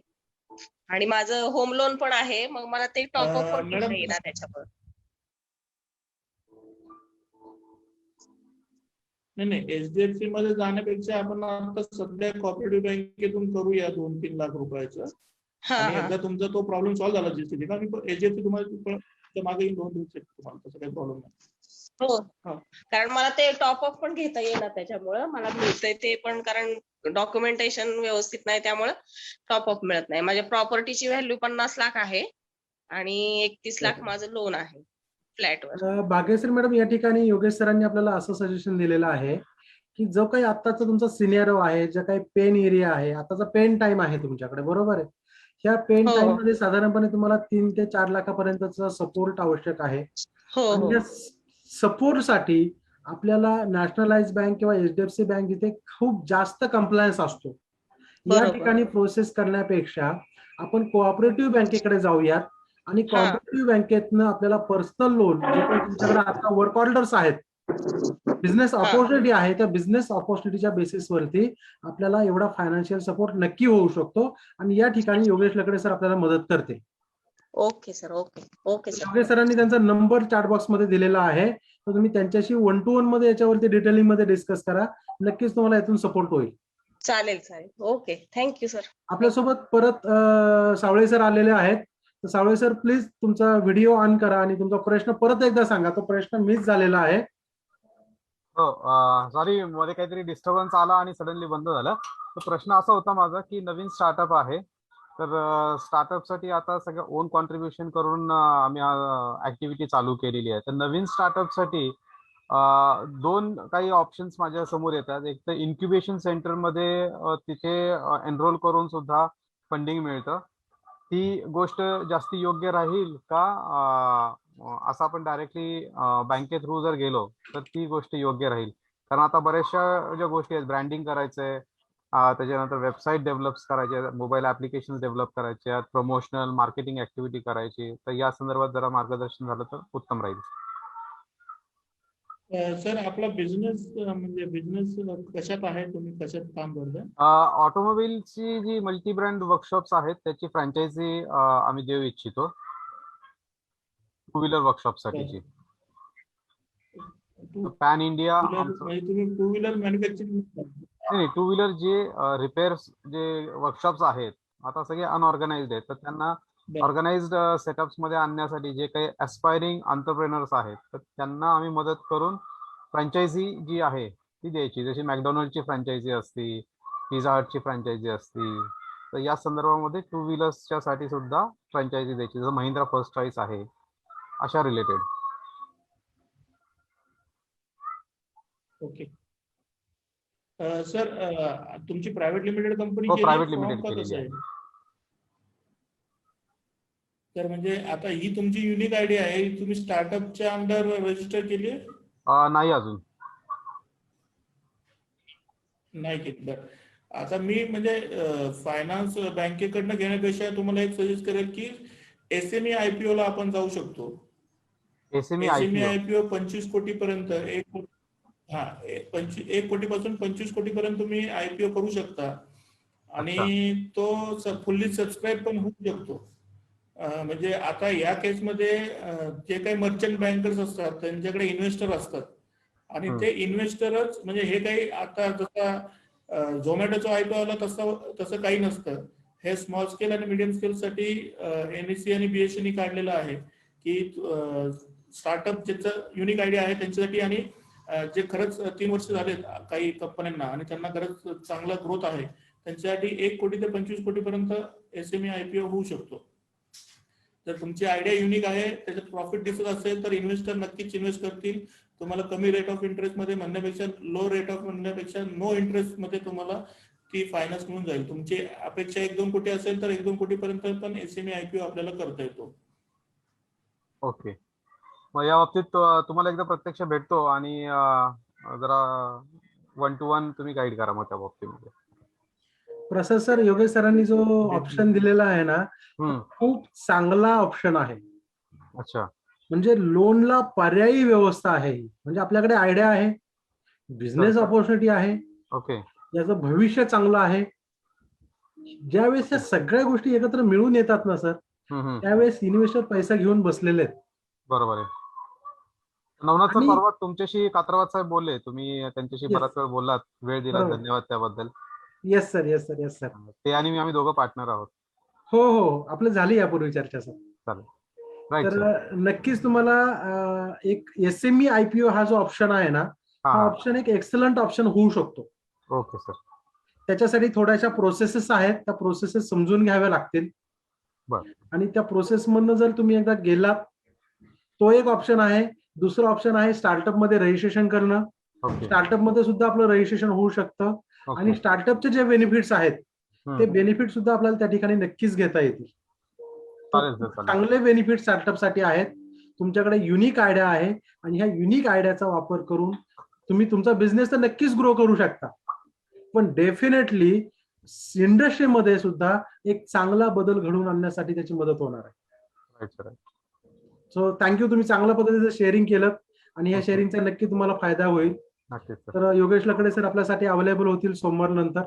तर त्यांच्याकडनं वेळ घेऊन त्यांच्यासोबत तुम्ही डिस्कशन करा. माझी कुठे गरज लागते का मला सांगा. I am always available. Right sir, right. धन्यवाद सर, थँक्यू. येस. विजय सरोने सर, तुम्ही हँड रेज केलेला आहे. जस्ट अतुल जोशी सर म्हटले का त्यांना काही अॅग्री प्रोजेक्ट करायचा आहे येस सर. आणि त्या संदर्भात त्यांना काही मदत असेल कारण शासनाचा एक आलेला GR आता मला टाकलं कोणतरी सरांनी नाही का. हो हो. तर MCDC अॅग्री प्रोजेक्ट मध्ये काम करते. ते कन्सर्न व्यक्ती जे काही करतात त्यांना कनेक्ट करून देईल. जर अतुल जोशी सरांनी मला कॉल केला तर मी त्यांना मदत करू शकतो. विजय सोनवणे सर, मी तुम्हाला रिक्वेस्ट करेन, तुमचा नंबर चॅट बॉक्स मध्ये टाका. अतुल जोशी सर तुम्हाला कनेक्ट करतील आणि डेफिनेटली एकमेका सहाय्य करू, अवघेची धरू सुपंथ. हे जे ब्रीद वाक्य आहे, हे ब्रीद वाक्य आपल्या फिप सोबतही अप्लिकेबल होतं आणि फिपच्या माध्यमातून आपल्याला हीच गोष्ट करायची आहे की जो कोण अडचणीत आहे त्याला आपल्याला हात द्यायचा आहे आणि हात देऊन वरती घेऊन यायचा आहे. Yes sir. तर तुमचा अप्रोच खूप चांगला आहे आणि हाच अप्रोच आपल्याला घेऊन पुढे जायचं आहे सर. ते अप्रोच म्हणजे शेती रिलेटेड हा विषय काढला सर तर माझा तो जिव्हाळ्याचा विषय आहे. Yes sir. आमची जशी शेतकऱ्यांची कंपनी स्थापन केलेली आहे, शेतकऱ्यांसाठी काही करायला आम्ही तयार आहोत. जशी लकडे सरांची मदत घेणार आहे त्यासाठी मी त्यांना इमिजिएट मदत करू शकतो. Thank you sir. Great sir, great great great.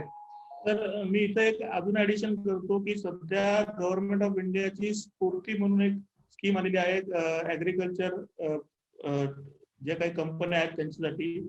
त्याच्यामध्ये सुद्धा चांगला बेनिफिट मिळतो आहे. तुम्ही अवश्य एकदा या स्फूर्ती समजून घ्या. स्फूर्तीमध्ये प्रचंड चांगले बेनिफिट्स गव्हर्नमेंट ऑफ इंडियाने दिलेले आहेत ऍग्रिकल्चर प्रोड्युसर कंपन्यांना. तर एकदा आपण नक्की 1 to 1 करू. स्फूर्ती सगळं समजून सांगेल. आपण त्याच्या अंडर पण प्रोजेक्ट करू शकतो. Yes sir, thank you. Vijay sir, Sphurti ह्या स्कीम खाली जवळपास 70 ते 80% सपोर्ट गव्हर्नमेंट करत आहे. Great sir, great. जे काही प्रोजेक्ट व्हॅल्यू आहे, प्रोजेक्ट व्हॅल्यूवर 70 ते 80% सपोर्ट मिळतो.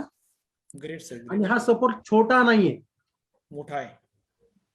म्हणजे तुम्ही जर 5 कोटीचा प्रोजेक्ट करताय तर 4 कोटीपर्यंतचा सपोर्ट तुम्हाला गव्हर्नमेंट करताय. आणि ही खूप मोठी गोष्ट आहे. पण त्याच्यासाठी तुमचा जो प्रोजेक्ट आहे हा प्रोजेक्ट तुमच्या प्रोड्यूस पासून ते कन्झ्युमर पर्यंतची जी सायकल आहे ही सायकल पूर्ण करणारा हवा. येस. त्याचा बेनिफिट शेतकऱ्यापर्यंत पोहोचायला हवा. हा त्याच्या पाठीमागचा खरा पर्पज आहे. तर म्हणजे त्याच्यामध्ये जर तुमच्याकडे मेंबर असतील आणि तुम्ही 15 लाखापर्यंत इक्विटी कॅपिटल जर उभं करू शकला तर 15 लाखापर्यंत इक्विटी ग्रांट आपण आणू शकतो. 30 लाखाच्या मध्ये आपण 5 कोटीपर्यंतचा प्रोजेक्ट आपण उभारू शकतो आणि 5 कोटीच्या प्रोजेक्टला 90% ग्रांट म्हणून किंवा सबसिडी म्हणून हे गव्हर्नमेंट ऑफ इंडिया आपल्याला देते. म्हणजे 5 कोटीच्या 90% म्हणजे 4.5 कोटी आणि तुमचे आधीचे 15 लाख म्हणजे आधीचे 15 म्हणजे साधारण 4 कोटी 65 लाख रुपये गव्हर्नमेंटच आपल्याला देणार आहे आणि उरलेले फक्त आपल्याला घालायचे. म्हणजे एवढा बेनिफिट गव्हर्नमेंट ऑफ इंडिया आपल्याला सध्या ऍग्रिकल्चर प्रोड्युसर कंपन्यांसाठी देते. बघा सर, हे छान वाटलं मला बरं का. जस्ट मी अपडेट करतो 1 मिनिट, चालेल? येस सर, येस सर, नक्की. आता मी काल बँकेत जाऊन आलो, परवाच HDFC बँकेत गेलो होतो. ऍग्रीचं म्हटलं की ते बँकवाले आपल्याला हाकलून देतात. जसं की मला एक्झाम्पल ते म्हणतात आम्ही ऍग्रीच्या लोकांना लोन देत नाही. HDFC बँकचं उदाहरण सांगतो. त्याचं कारण असं आहे की त्यांना असं वाटतं की ऍग्रीला लोन दिलं म्हणजे हे लोक डुबवतील, असा विषय आहे. तर माझी अशी आहे, माझ्याकडे 250 लोक आहेत आता, 250 साधारण 300 शेतकरी आहेत. आम्हाला ग्रेडिंग क्लिनिंग पॅकेजिंग मध्ये काम करायचं आहे. जर तुम्हाला 100% आता 1 to 1 करू आणि याच्यात जर आम्ही बसलो तर आम्ही प्रोजेक्ट उभा करण्याची आम्हाला इच्छा आहे. 100% मी तुमची अपॉइंटमेंट घेतो आणि भेटू सर आपण. येस विजय सर, नक्कीच तुम्हाला योगेश सर मदत करतील. माझी कुठे मदत लागली तर नक्की सांगा. I am always available. Yes sir, thank you. Yes. याशिवाय अजून कोणाचे काही प्रश्न आहेत का? आपण घेऊयात. अजून एक 10 मिनिटाचा वेळ आपल्याकडे आहे.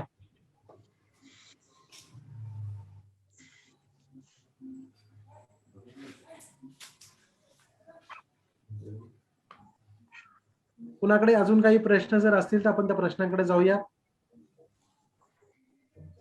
योगेशजी लकडे सर, अजून एक प्रश्न आपल्याकडे आलेला आहे की जेव्हा एखादी स्टार्टअप ऑर्गनायझेशन असते, नव्याने संस्था चालू होते आणि नव्याने संस्था चालू होत असताना त्यांच्याकडे कोणत्याही प्रकारचं फायनान्शियल बॅकग्राऊंड नसतं. कोणत्याही प्रकारचं फायनान्शियल ट्रान्झॅक्शन नसतं त्या ऑर्गनायझेशन मध्ये. आणि अशा वेळेस जर त्या ऑर्गनायझेशनला ती संस्थाच नव्याने केलेली आहे, तर ह्या संस्थेला फायनान्शियल सपोर्ट पाहिजे असेल तर त्यासाठी काय प्रोसिजर आहे आणि काय प्रोसेसेस आहेत, तुम्ही काय मार्गदर्शन करू शकता या ठिकाणी? सर मगाशी मी पहिल्यांदा सुरुवात करतानाच म्हणलो होतो की जे स्टार्टअप म्हणा किंवा जे नवीन एंटरप्रेनर्स आहेत किंवा व्यावसायिक आहेत त्यांच्यासाठी मुद्रा लोन म्हणून गव्हर्नमेंट ऑफ इंडिया सांगितलेलं आहे. प्रत्येक बँकेला कंपल्सरी केलेला आहे थोडा मोठा की तेवढा तुम्ही मुद्रा लोन म्हणून वाटायचाच आहे. साधारण 10 लाखापर्यंत तुम्हाला सीसी च्या स्वरूपात नाही तर टर्म लोनच्या स्वरूपात ते 10 लाख रुपयापर्यंत देऊ शकतात. आणि जर खरंच तुमचा प्रोजेक्ट मोठा असेल तर प्रोजेक्ट फायनान्स सुद्धा आपण करून देऊ शकतो. म्हणजे आता जर बघायला गेलं तर आपण सध्या 2 प्रोजेक्ट वर काम करतोय. तर दोन्ही प्रोजेक्ट आता सँक्शनच्या मोडमध्ये आहेत. साधारण 2 ते 2.5 कोटीचे दोन्ही प्रोजेक्ट आहेत आणि सुद्धा त्याच्या मागे उभे राहतात असं एक म्हणतो. खरंच प्रोजेक्ट चांगला असेल तर बँका उभे राहतात, त्याला काही प्रॉब्लेम नाही. आणि दुसरं अजून एक सांगायला मला आवडेल की सध्या आपण SC ST OBC category sir आवाज येत नाही. आवाज ब्रेक होतोय थोडासा. तुम्ही व्हेंचर कॅपिटल कंपनी आहे त्याच्याकडनं ती साधारण. योगेश लकडे सर, मी तुम्हाला विनंती Hello, करेन. आता येतोय? हो, आता आवाज येतोय. येतोय? तुम्ही ओबीसी आणि एसटी कॅटेगरीसाठी काहीतरी सांगत होता. हो, government of India venture capital fund through आपल्याला ओबीसी साठी 2 कोटीपर्यंत साधारण 8% लोन देत आहे. त्याच्यासाठी आपल्याला मॉर्गेज फक्त 20% म्हणजे 2 कोटीच्या 20% म्हणजे 40 लाखापर्यंत मॉर्गेज द्यावं लागतं. आणि SC ST कॅटेगरीसाठी साधारण 5 कोटीपर्यंत लोन 8% आपल्याला गव्हर्नमेंट ऑफ इंडियाच्या व्हेंचर कॅपिटल कडनं मिळत आहे. तर जर तसं कुणी असेल आपल्यामध्ये तर ते सुद्धा आपण करून देऊ शकतो. फक्त थोडासा वेळ जातो त्याच्यासाठी, 6 ते 8 महिने त्याच्यासाठी जातात. आणि त्याचा एकच महत्वाचा मुद्दा असा आहे की जे काही कॅटेगरी मधली लोक आहेत ओबीसी म्हणा किंवा SC ST म्हणा त्यांना 51% शेअर प्रायव्हेट लिमिटेड कंपनीमध्ये असणं गरजेचं आहे. ओके. तर तो सुद्धा आपण सध्या त्याच्यावर साधारण 5 ते 6 कंपन्यांचं आपण काम केलेलं आहे. 3-4 कंपन्यांना फंडिंग आलेलं आहे. आणि मी केलेला प्रोजेक्ट रिपोर्ट तिथे त्यांनी शोकेस करून ठेवलेला आहे. आणि त्यांच्याकडनं सुद्धा आम्हाला रिक्वायरमेंट आहे की प्रोजेक्ट रिपोर्ट हा आम्हाला आमच्या कस्टमरसाठी प्रोजेक्ट रिपोर्ट बनवून द्या. हे सुद्धा म्हणजे तिथे एवढी ओळख झालेली आहे. तुमच्यापैकी जर कोणी तसं करायची इच्छा असेल तरी सुद्धा एकदा भेटा, आपण त्याच्यावर सुद्धा वर्क करतो. Great great. योगेश लकडे सर, मला अजून एक तुम्हाला प्रश्न विचारायचा आहे. आणि हा प्रश्न प्रत्येक बिझनेस ओनरला किंवा ज्याचं लोनचं ब्रॅकेट संपलेलं आहे त्यांच्यासाठी महत्वाचा आहे. तर बऱ्याचदा असं होतं की जसं की तानाजी सावंत सरांनी यापूर्वी आपल्याला शेअर केलं की लोन घेतलाय, बिझनेस करतोय. बिझनेस करत असताना बऱ्याचदा ऑर्डर्स येऊन पडतात, स्टॉक येऊन पडतो, काही फायनान्शियल क्रॅशेस येतात, बिझनेस लॉसेस होतात. आणि ह्या कंडिशन मध्ये परिस्थिती अशी येते की नवीन काही ऑर्डरच्या ऑपॉर्च्युनिटीज आपल्याला दिसत आहेत आणि आपल्याकडे फंड नसतो. आपलं लोनचं ब्रॅकेट संपूर्ण संपलेलं आहे. Now we are the block. आणि ह्या ब्लॉकच्या बाहेर जर जायचं असेल तर त्यासाठी काय प्रोव्हिजन्स आहेत आणि त्यासाठी काय सपोर्ट होऊ शकतो आणि कसा सपोर्ट होऊ शकतो ज्यावेळेस तो पूर्णपणे ब्लॉक झालेला आहे?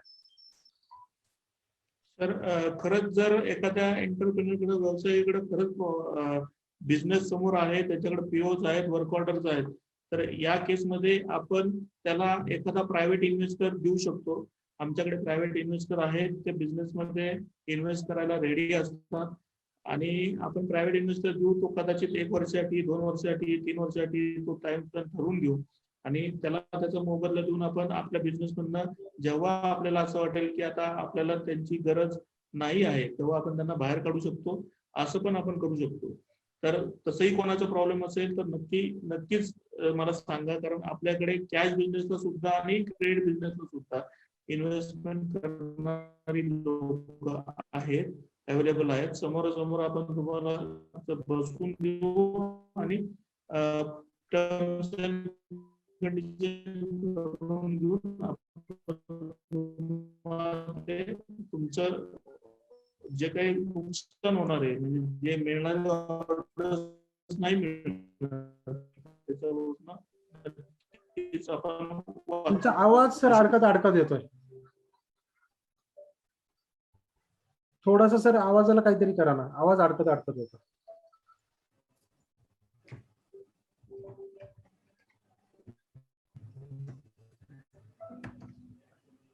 येस सर, प्लीज एक्सप्लेन करा परत एकदा. सर हेच सांगितलं की माझ्याकडे प्रायव्हेट इन्व्हेस्टर आहेत खूप, ते तुमच्या बिझनेसमॅन लोकांसाठी इन्व्हेस्ट करायला रेडी आहेत, तुमच्याकडे खरंच मदत करतील आणि पैसे मिळवून द्यायला मी मदत करू शकेल. आणि प्रायव्हेट इन्व्हेस्टर तुमच्या बिझनेसमध्ये इन्व्हेस्ट करून 2 वर्ष 3 वर्ष 1 वर्ष जो काही टाइम पिरियड आपण त्यांना देऊ त्यानुसार त्यांना आपण त्यांचं फंडिंग वापरून त्यांना परत आपल्या बिझनेसच्या बाहेर करू शकू, त्यांचा मोबदला देऊन. अशा प्रकारचे सुद्धा प्रपोजल आपल्याकडे होत आहेत. आपण मर्जर डिमर्जर किंवा त्या तत्सम आपण करू शकतो. तर काही असेल तर तरी सुद्धा आपण मदत करू शकतो. कुठलाही असा उद्योग नाही किंवा कुठलंही असं हे नाही की त्याचं सोल्युशन नाही, फक्त सोल्युशन देणार चांगला भेटला पाहिजे. तुम्ही एकदा काही असेल तरी एकदा फक्त विचारा, मी त्याच्यात काही मदत करू शकलो तर नक्की करू शकेल. थँक्यू. Great Yogesh sir. या ठिकाणी आज जे काही उपस्थित लोक आहेत, उपस्थित उद्योजक आहेत, त्या उद्योजकांना मी विनंती करेन की चॅट बॉक्स मध्ये मी फीडबॅक फॉर्मची लिंक दिलेली आहे, प्लीज ह्या लिंकचा वापर करा आणि आजचं जे काही सेशन झालेलं आहे किंवा जे सेशन चाललेलं आहे ह्या बाबतच्या तुमच्या प्रतिक्रिया आम्हाला कळवा, तुमचा फीडबॅक आम्हाला या ठिकाणी कळवा. तुमचा फीडबॅक खूप इम्पॉर्टंट आहे, कारण कोणत्याही कार्यक्रमामध्ये जर आपल्याला पुढच्या लेवलवर जायचं असेल, त्याच्यामध्ये इम्प्रूव्हमेंट जर करायच्या असतील तर आमची काय चांगलं करतोय आणि आम्हाला काय इम्प्रूव्हमेंट करायचं हे आम्हाला कळणं आवश्यक आहे. आणि ते कळण्याचा एकमेव मार्ग आहे तुमचा फीडबॅक. तुमचा फीडबॅक जर आला तर नक्कीच आम्हाला या ठिकाणी काही चांगल्या गोष्टी करता येतील आणि ह्या चांगल्या गोष्टी आम्हाला इतरांसोबत शेअर करता येतील आणि त्यातून इंडस्ट्रियल पीपलचा नक्कीच बेनिफिट होऊ शकतो. तर आपल्यासोबत गणेशजी डोंगरे आहेत. गणेशजी डोंगरे सरांनी या ठिकाणी हँड्स रेज केलेला आहे. गणेश डोंगरे सर, मी तुम्हाला विनंती करेल तुमचा व्हिडिओ ऑन करा आणि तुमचा प्रश्न या ठिकाणी मांडा. Good evening sir, Ganesh Dongre पुण्यावरूनच आहे. माझा प्रश्न ऍक्च्युली माझा एक बिझनेस आहे ज्याच्यामध्ये ते तिकीट कॉस्ट आहे, म्हणजे प्रोडक्ट कॉस्ट ही जरा हाय आहे, म्हणजे मॅक्सिमम अप टू 4 lakhs आणि it is a medical device. त्यामुळे एकदम नेसेसिटीची जरूर आहे. प्रत्येक घरात असणारी वस्तू आहे. तसं प्रत्येक घरामध्ये किचनमध्ये गॅस असतो, मिक्सर असतो, तशी ही हेल्थ डिव्हाइस आहे. तर त्यासाठी जनरली लोकांना लोन घ्यावं लागतं. आता कोणाचा कधीतरी सिबिलचा प्रॉब्लेम असतो, कोण म्हणतं की माझ्याकडे हे लोन नाही ते लोन नाही. आता जसं आपण म्हणालात की बाबा प्रायव्हेट लोन तुम्ही देऊ शकता, तर ही प्रोव्हिजन ह्या बाबतीत जर आपल्याला आली तर चांगलं होईल. म्हणजे हेल्दी समाज करण्याच्या दृष्टीने एक चांगलं मोठं पाऊल होईल. योगेश लकडे सर, या ठिकाणी मला तुम्हाला थोडंसं अजून एक्सप्लोर करायला आवडेल की गणेश डोंगरे सरांचा प्रश्न जो आहे, हा प्रश्न ऍक्च्युली हा आहे की त्यांच्याकडे एक प्रोडक्ट आहे, ते प्रोडक्ट सपोर्ट करतं हेल्थसाठी आणि ह्या प्रोडक्टची कॉस्ट आहे 2 लाख, 4 लाख, 5 लाख, 7 लाख रुपये. आणि हे प्रोडक्ट जे चालतं हे कंझ्युमर सेगमेंट मध्ये जातं. त्याला आपण सर एक मिनिट, याची मॅक्सिमम कॉस्ट 4 लाख रुपये आहे. 2 लाख ते 4 लाख, मॅक्सिमम 4 लाख, 2 ते 4 लाखापर्यंतचे हे प्रोडक्ट्स आहे. तर ह्या प्रोडक्ट्सला फायनान्स सपोर्ट, ज्याला आपण असं म्हणू शकतो की हे जे प्रोडक्ट्स आहे, प्रोडक्ट जर कुणाला जर घ्यायचं असेल, त्याच्याकडे फायनान्शियल कॅपॅसिटी नाही, immediately in cash in hand मध्ये नाहीये, तर त्या प्रोडक्ट्सला फायनान्शियल सपोर्ट म्हणून फायनान्शियल ऑर्गनायझेशन सोबत काही टायअप करता येतो का, आणि तो टायअप करून आपण त्या कस्टमरला फायनान्शियल सपोर्ट काही करू शकतो.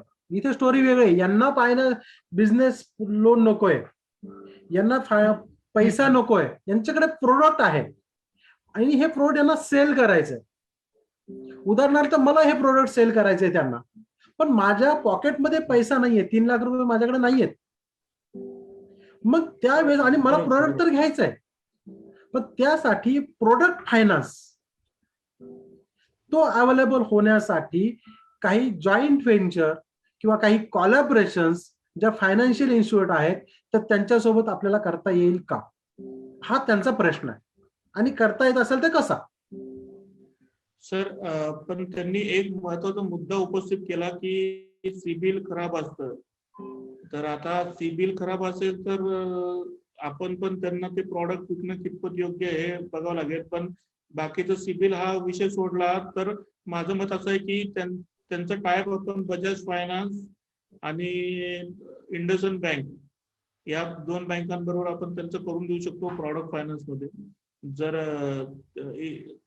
तसं 100% होतं की बजाज फायनान्सला जर प्रॉडक्ट आवडलं तर प्रॉडक्टच्या अगेन्स्ट लोन डेफिनेटली कंझ्युमर एंडला देऊ शकतं. तर आपण अशी मदत करू शकतो बजाज फायनान्स आणि इंडसइंड बँक तर्फे त्यांना. ओके, ग्रेट ग्रेट ग्रेट, खूप छान. सर प्रॉडक्ट असं आहे, ऍक्च्युली बजाज फायनान्सला काही अप्रोच केलं होतं आम्ही, प्रोजेक्ट बँगलोरला केला होता.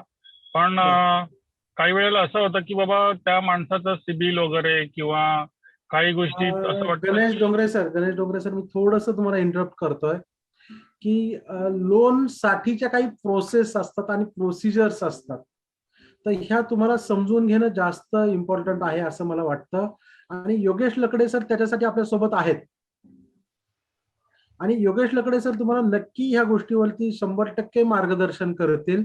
मी आपल्याला विनंती करेल की योगेश लकडे सरांसोबत तुम्ही पर्सनली याच्यावरती 1 to 1 करा, आणि त्यांच्याकडे त्याचे सोल्युशन्स आहेत.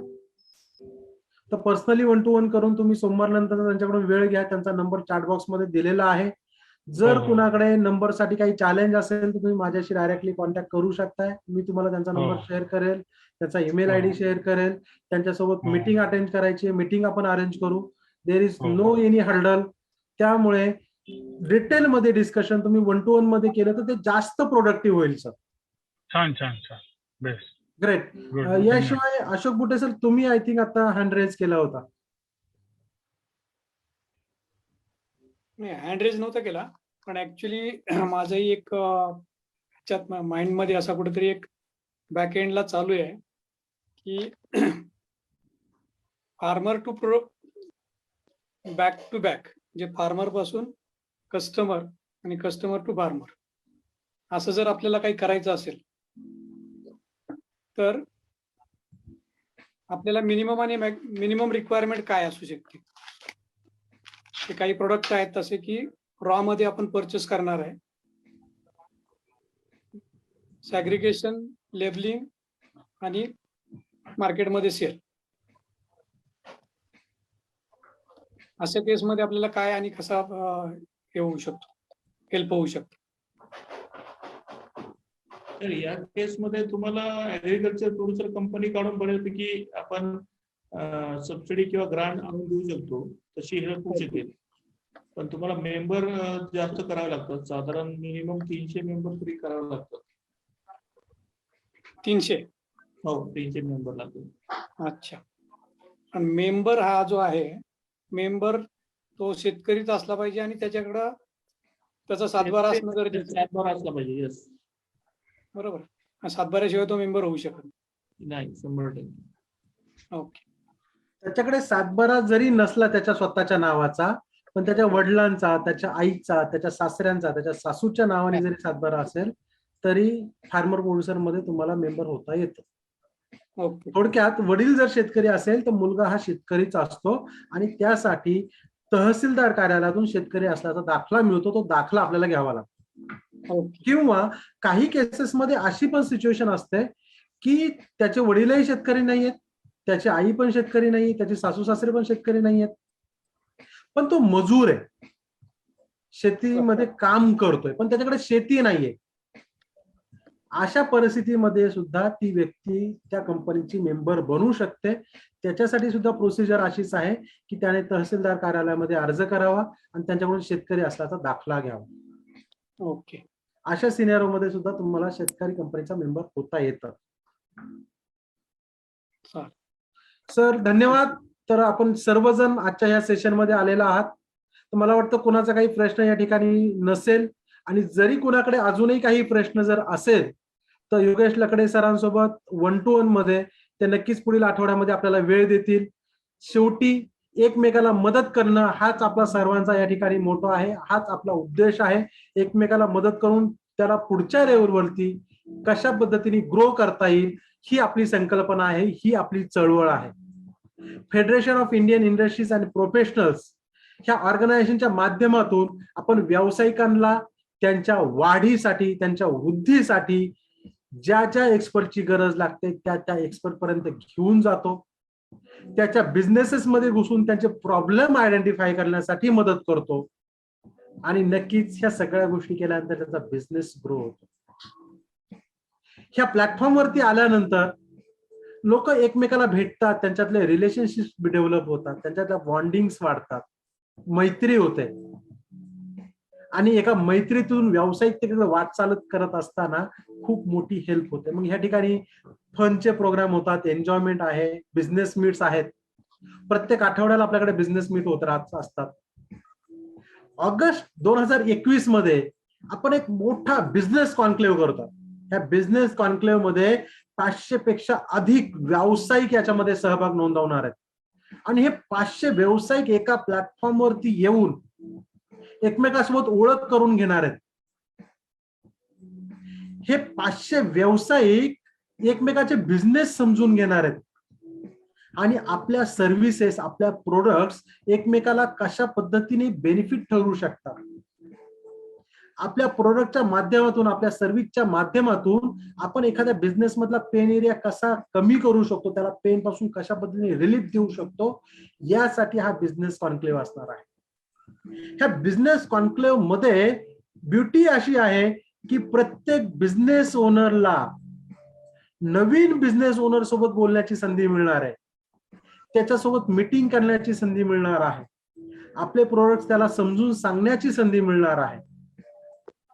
त्यासाठी मी आपल्या सर्वांना विनंती करेन की ह्या बिझनेस कॉन्क्लेव्ह साठी आपण ताबडतोब रजिस्ट्रेशन करा, आणि ह्या बिझनेस कॉन्क्लेव्हची रजिस्ट्रेशनची लिंक चॅट बॉक्स मध्ये मी या ठिकाणी शेअर करतोय.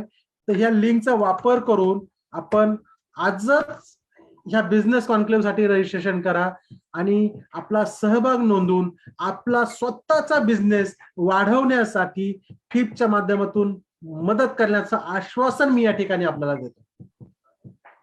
यासोबत federation of Indian industries and professionals या ऑर्गनायझेशनच्या माध्यमातून फोकस बिझनेस नेटवर्किंग प्लॅटफॉर्म आपण तयार केलेला आहे, आणि या फोकस बिझनेस नेटवर्किंग प्लॅटफॉर्मच्या माध्यमातून प्रत्येक आठवड्याला बिझनेस मीटिंग्स होतात. ह्या बिझनेस मीटिंग मध्ये आपण स्वतःचं कॉन्ट्रीब्युशन द्या, त्या ठिकाणी या, आणि एकमेकांसाठी आपण मदत करूयात आपापला बिझनेस वाढवण्यासाठी. आपण सर्वजण आज ह्या federation of Indian industries and प्रोफेशनलच्या series of industrial awareness program मध्ये सहभाग नोंदवलात. आपला बहुमूल्य वेळ आपण या ठिकाणी दिलात. या ठिकाणी खूप साऱ्या काही गोष्टी आपल्याला शेअर करायला मिळाल्या, शिकायला मिळाल्या. त्याबद्दल मी आपल्या सर्वांचा या ठिकाणी फिपच्या माध्यमातून धन्यवाद व्यक्त करतो. आणि त्यातल्या त्यात आज आपल्याला या ठिकाणी जे वक्ते भेटले, योगेशजी लकडे सर, की ज्यांनी 15 वर्षापेक्षा जास्त इंडस्ट्रीमध्ये काम केलंय, 12 वर्षाची त्यांची चार्टर्ड अकाउंटंटची प्रॅक्टिस आहे, आणि त्यांचा जो काही एक्सपिरियन्स आहे, त्यांचा जो काही अनुभव आहे, त्यांच्याकडे जे काही नॉलेज आहे, ते नॉलेज त्यांनी आपल्यासोबत शेअर केलंय.